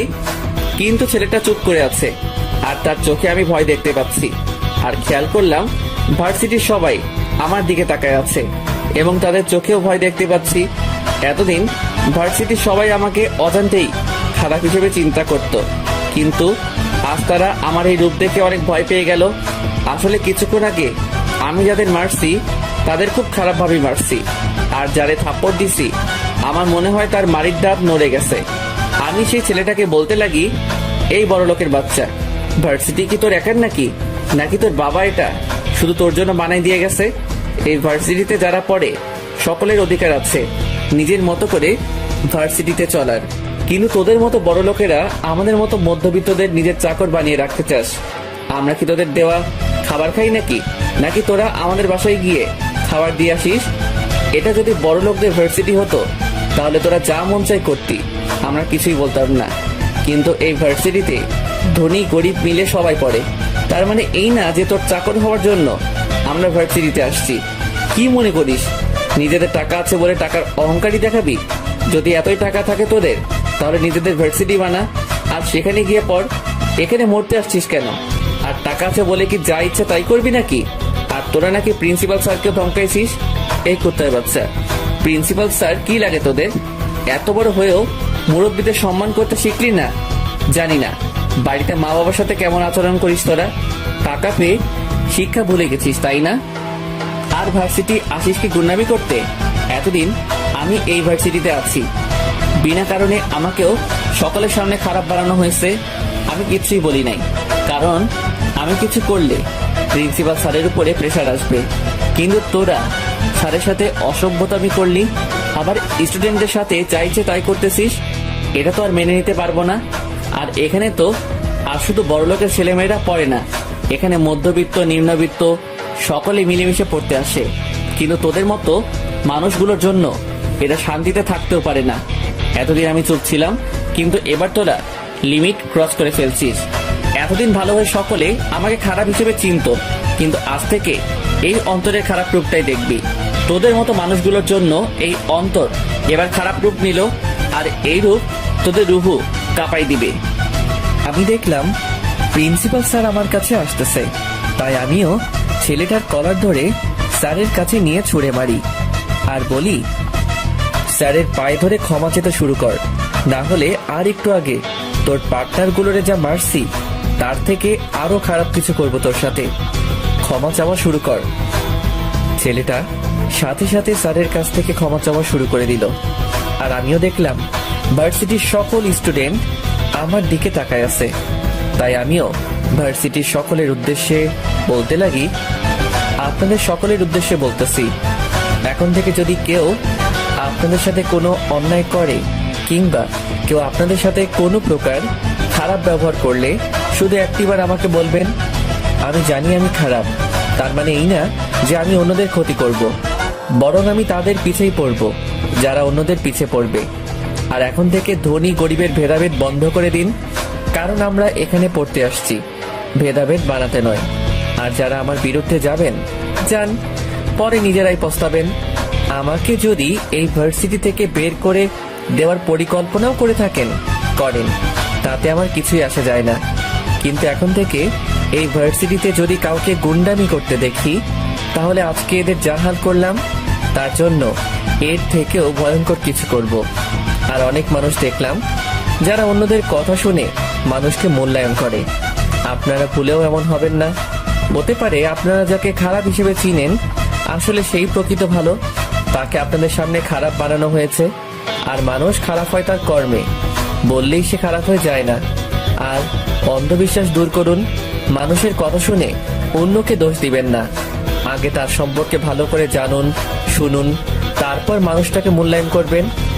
আর সর্বশেষ কথা, আমার থেকে একটু দূরত্ব বজায় রাখবেন। কাজের কথা ছাড়া অকাজের কথা বলে আমার মাথা গরম করাবেন না। তারপর আমি প্রিন্সিপাল স্যারকে বলি, স্যার আপনি এই ছেলেগুলোকে যা মন চায় আজকে শাস্তি দিতে পারেন, আমি আপনার পাশে আছি। না অন্তর, আজকে যা দেখলাম আমার মনে হয় না এদের শাস্তি দেওয়ার প্রয়োজন হবে। তারপর স্যার ছেলেগুলোর উদ্দেশ্যে বলে, সব কয়টা এখান থেকে এখনই চলে যা। তারপর ছেলেগুলো কোনো মতে উঠে চলে যায়। আর স্যার আমাকে বলে, অন্তর আমার সাথে আমার অফিস রুমে আসো, তোমার সাথে সেখানে কথা হবে। জি স্যার, আপনি যান, আমি আসতেছি। তারপর প্রিন্সিপাল স্যার চলে যায়। আর এবার আমার ভার্সিটির বন্ধুরা আমার কাছে এসে বলতে লাগে, শালা তুই কইছিলি? হারামি, তোর ফোন বন্ধ কেন? এই কুত্তা, কই গেছিলি তুই? ওই তার ছিড়া, কোথায় ছিলে এতদিন? আরে আজও আমি একটু বাসায় গেছিলাম, আম্মু ফোন দিছিল যেতে, তাই আমিও চিল হতে চলে গেলাম। আর ফোন মায়ের ভোগে চলে যায়, মানে নষ্ট হয়ে গেছিল, তাই ফোন বন্ধ ছিল। দোস্ত সাইমার। তার আগে আমি থামিয়ে দেই, ভুলেও এই সাইমার ব্যাপারে কোনো কথা বলবি না। আরে বেটাম, কথাটা শুনতাম। আমি তোদের সবাইকে আমার কসম দিলাম, ভুলেও আমাকে কেউ এই সাইমার ব্যাপারে কোনো কথা বলবি না। তারপর সবাই চুপ হয়ে গেল। আর আমি বলতে লাগলাম, তোরা ক্যাম্পাসে আড্ডায় বয়, আমি প্রিন্সিপাল স্যারের সাথে কথা বলে আসি। তারপর স্যারের কাছে যেতে লাগলাম। আমি কিছুটা সামনে যেতেই সাইমা আমার সামনে এসে দাঁড়ালো, যা দেখে আমার মাথা গরম হয়ে গেল। সে আমার দিকে করুণ চোখে তাকিয়ে আছে, আর তার চোখেও পানি। কিন্তু আমি তাকে এড়িয়ে চলে গেলাম, আর একবারও পিছনে তাকালাম না। তবে মনে হলো সে আমাকে কিছু বলতে চায়, কিন্তু আমার তার প্রতি আর কোনো ইন্টারেস্ট নেই, তাই আমিও সাইমার দিকে মনোযোগ দিলাম না। তারপর সোজা স্যারের রুমে চলে গেলাম। আমি দরজার সামনে গিয়েই স্যারকে বলি, স্যার আসতে পারি? হ্যাঁ অন্তর, আসো। স্যার কেমন আছেন? এই তো ভালোই, কিন্তু আজকে যা দেখলাম এটাই কি তোমার আসল রূপ? না স্যার, আজকেই এই রূপ আমার মধ্যে জন্ম নিছে। কি করব বলেন, আমার সামনে সবাই অত্যাচারিত হবে, আর আমি কেমনে চুপ থাকতাম? তাই আমিও একটু ডেভিল অন্তর্রূপ নিলাম। আর যাই বলি, রূপটা একদম মারাত্মক ছিল। স্যার আমি নিজেও জানি না এই রূপটা সম্পর্কে। বসো। তারপর চেয়ারে বসলাম। বলো, চা না কফি খাবা? স্যার আমি কিছু খাবো না। ও হ্যাঁ, 1 মিনিট। ব্যাগ থেকে অ্যাপ্লিকেশন বের করে নিলাম। স্যার এই নিন। কি এটা? স্যার অ্যাপ্লিকেশন খুলে দেখে আর বলে, ও যাক, ভালোই, আমি সাইন করে দিচ্ছি। স্যার অ্যাপ্লিকেশন সাইন করে আমাকে দেয়। থ্যাংক ইউ স্যার, আমি তাহলে যাই, ক্লাস করতে হবে। আচ্ছা যাও, পরে কথা হবে। জি স্যার। তারপর স্যারের রুম থেকে বের হয়ে চলে যাই।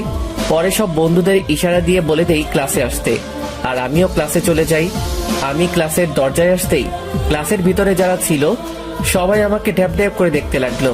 তাতে আমি মনোযোগ না দিয়ে আমি পিছনে আমার সিটে বসে পড়ি। কিন্তু খেয়াল করলাম সাইমা আমার দিকে তাকায় আছে, তাই আমিও তার দিকে না তাকিয়ে পকেট থেকে ফোনটা বের করি আর ফোন নিয়ে ব্যস্ত হয়ে পড়ি। কিছুক্ষণ পরে আমার বন্ধু বান্ধবীরা আসে। তারা তো আমার চারিপাশে বসে পড়ে, তবে এমন ভাবে বসছে মনে হয় তারা আমাকে ঘিরে রাখছে। তারপর বলতে শুরু করে, আচ্ছা দোস্ত, তুই কেন তোদের বাসে গেছিলি? বিয়েতে গেলাম। মিথ্যা বললাম। তা একা একা ভালো খাবার খেলি, আমাদের বললে না? দেখবি তোর পেট খারাপ করবে। ও মা গো, হারামজাদি কি বদদোয়া দিলি! এখনই ব্যথা শুরু করে দিল। আরে রাখ তোর ওভার অ্যাক্টিং। এখন এটা বল, আজকে এটা কি দেখাইলি তুই? কোনটা? শালা, ক্ল্যানির কথা বলতেছি। ওইটা তো আমার কেলমা, আর ওইটা তেমন কিছুই না। সামনে আরো দেখবি। এই অন্তর কি জিনিস তা এবার সবাই দেখবে। আমরা কথা বলতেছি, হঠাৎ আমার ফোনটা বেজে ওঠে। আমিও ফোনটা হাতে নিয়ে দেখি সাইমা ক্লাসে থেকে আমাকে কল দিছে। তাই আমিও কল কেটে তার নাম্বার ব্লক লিস্টে ফেলে দেই। আমি অনেকদিন আমার অ্যান্ড্রয়েড ফোন ধরি নাই, না হলে অনেক আগেই তাকে ব্লক লিস্টে ফেলাই দিতাম। আমি তার দিকে তাকিয়ে দেখি সে আমার দিকে তাকিয়ে আছে আর তার চোখ দিয়ে পানি পড়ছে। আমি সেটা ইগনোর করলাম, কিন্তু সাইমার চোখের পানি দেখে আমার ভিতরটা কেমন জানি করতেছে। পরে মনকে কোনো মতে কন্ট্রোল করে রাখলাম আর আবার আড্ডায় ব্যস্ত হয়ে পড়ি। কিন্তু একটা জিনিস বুঝলাম না, যে মেয়ে রিহান আর নিধিকে ছাড়া বসতো না, আজ সে মেয়ে একা বসে আছে। থাক, বাদ দে সেটা, তার ব্যাপার। হয়তো রিহান আর নিধি আসে নাই, তাই সে একা বসে আছে। আমিও বন্ধু বান্ধবীদের সাথে কথা বলতে লাগলাম। কিছুক্ষণ পরেই স্যার আসে, তাই আড্ডা বাদ দিয়ে ক্লাসে মনোযোগ দিলাম। ক্লাস শেষ হতেই স্যার আমাকে ডাক দেয় আর বলে, এতদিন কোথায় ছিলে? স্যার আমি বাড়ি গেছিলাম। কেন হঠাৎ করে বাড়ি গেলে? স্যার বিয়েতে গেছিলাম। মিথ্যা বললাম। কার বিয়ে? স্যার আমার বিয়ে। আমার কথাটা শোনা মাত্রই অনেকেই আমার দিকে তাকায় আছে, বিশেষ করে আমার বন্ধু বান্ধবীরা। আর খেয়াল করলাম সাইমা আমার দিকে তাকায় আছে আর তার চোখে পানি পড়তেছে।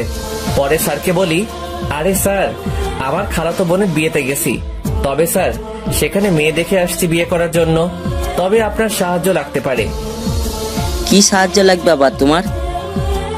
স্যার মেয়ে যদি আমার প্রস্তাবে রাজি না হয় তাহলে আপনাকে নিয়ে যাব আর দুজন মিলে কিডন্যাপ করব। ফাজিল পোলা, কি উল্টো পাল্টা বলছিস? যাক, স্যার আমাকে চিনছে। যা বেটা এখান থেকে। স্যার এটা কিন্তু ঠিক হলো না। আমি আপনাকে বন্ধু বানাতে চাইছি আর আপনি কিনা আমাকে এইভাবে সবার সামনে ছোট করলেন। থাক, এই দুঃখে পিঙ্ক কালারের বিষকে নিজেকে শেষ করে দিব। দূর, তোর সাথে কথাই পারবো না। বলে স্যার চলে গেল আর আমরাও ক্লাস থেকে বেরিয়ে গেলাম আর চলে গেলাম আড্ডায়। আমি আড্ডায় যেতেই শিয়াবের ফোন। আমিও রিসিভ করি। হ্যাঁ দোস্ত, বল। মাম্মা, তুই আসলেই লিজেন্ড। আমার চাকরি হয়ে গেছে রে। বলছিলাম না তোর চাকরি হয়ে যাবে। এখন কিন্তু ট্রিট চাই। শালা, শুধু ট্রিট না, তোর জন্য জানো হাজির। আচ্ছা দোস্ত, তাহলে রাখি, বাকি কথা মেসে আসলে হবে। ওকে মামা, সাবধানে থাকিস। আচ্ছা। তারপর ফোন কেটে দিলাম আর আমিও আড্ডায় চলে গেলাম। সেখানে গিয়ে বলি, মামা আর মামি হগল আমাদের মতো আরো এক হারামি আমার সাথে আসছে, ফুল আমাদের কোয়ালিটির। আর সবচেয়ে বড় কথা, আজ আমি হাসি খুশি আছি একমাত্র তার জন্যই। তাই আমি চিন্তা করতেছি তোদেরকে ওই হারামিটার সাথে পরিচয় করিয়ে দিব। আচ্ছা দিস। আমরা আড্ডা দিচ্ছি, এমন সময় রিহানকে দেখলাম। সাথে সাথে আমার ভিতরে শয়তানটা জেগে ওঠে। আমিও সাথে সাথে রিহানকে ডাক দিলাম। সেও আমার কাছে আসে। কি রে বড় লোকের বাচ্চা, কি খবর তোর? ভাই প্লিজ আমাকে ক্ষমা করে দে। আরে ভাই, কিসের ক্ষমা তোর? আর আজকের কিছু দেখছিস নাকি? হ্যাঁ ভাই, দেখছি। মনে আছে তোর, একদিন বলেছিলাম আমারও একদিন সময় আসবে যেদিন আমি আমার খারাপ রূপ দেখাবো, আর সেই দিনই তোর কপালে দুঃখ আছে। আর কি জানি বলছিলি তুই, আমাকে জোকার বানাবি? তাহলে আজকে এই জোকারের রূপ দেখছিস? চুপ হয়ে আছে। আমি বলছিলাম না তোদের পাওয়ার শেষ করব। আর নিজের পাওয়ার প্রতিষ্ঠিত করব। আমাকে তো বিনা কারণে সাইমার চোখে খারাপ বানাইছিস, আমাকে অনেক অত্যাচার করছিস, কিন্তু আমি কিছুই বলিনি। কিন্তু জানিস আমার কষ্ট কোথায় হয়েছিল? যখন তুই আমার হৃদয় পরিচয় দিয়ে সাইমার সামনে নিজেকে প্রকাশ করলি, আমার ভালোবাসা কেড়ে নিলি। ভাই আমার কথাটা শুনেন, সাইমা। চুপ কুত্তার বাচ্চা, কথা বলবি না। তোদের মতো মানুষগুলোকে আমি ভালো করে চিনি, তোদের রূপ পাল্টাতে সময় লাগে না। গিরগিটিকেও তোরা হার মানাবি।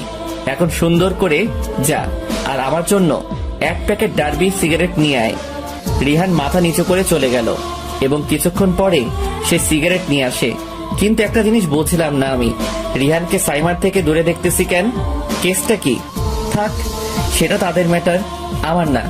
আমিও সিগারেটের প্যাকেটটা নিয়ে নেই। এবার সুন্দর করে আমার চোখের সামনে থেকে দূর হ। সেও আমার সামনে থেকে মাথা নিচু করে চলে যায়। আপনারা হয়তো ভাবছেন আমি রিহানকে কেন কিছুই করি নাই। আসলে আমি যদি ওকে কোনো কিছু করতাম তাহলে ওর আর আমার মধ্যে পার্থক্য থাকতো না।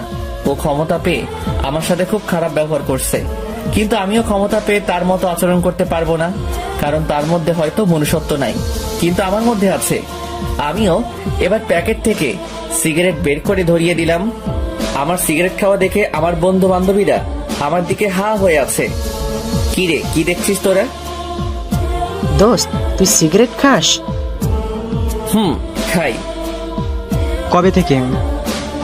চট্টগ্রাম যাওয়ার পর থেকে। কিন্তু কেন? এমনি বন্ধুদের দেখলাম তারা খায়, তাই আমিও একটু ট্রাই করি, আর দেখলাম মজা আছে, তাই আমিও একটু। আসলে আপনারা জানেন আমি সিগারেট কেন খাই, তাই আর ডিটেলস বলতেছি না। হারামি, এই সিগারেট খেয়ে কি পাস তুই? মজা, সুখ, শান্তি। অন্তর, সিগারেট খাওয়া কিন্তু ঠিক না। ঠিক হোক আর না হোক, আমার ইচ্ছা তাই আমি খাবো। তারপর সিগারেট খাওয়া শেষ করে তাদের সাথে আড্ডা দেই। আড্ডা শেষ করে আমি চলে গেলাম মেসে। মেসে গিয়ে দেখি শিহাব সেখানে উপস্থিত, আর মজার কথা সে দুপুরের খাবার রান্না করতেছে। বাহ, ভালোই তো। আমি যেতেই, কিরে আসছিস?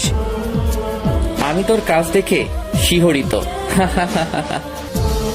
শালা হাসতেছিস তুই? আমিও আর কথা না বাড়িয়ে চলে গেলাম ফ্রেশ হতে। তারপর দুজনে খাবার খেয়ে নেই, আর তারপর আড্ডায় মেতে থাকি। বিকেলে আমরা দুজনে বাহিরে যাই, আর শিহাবকে এলাকার অনেক জায়গা দেখিয়ে দেই যাতে সে জায়গাগুলো চিনতে পারে। সন্ধ্যায় আমরা বাহিরে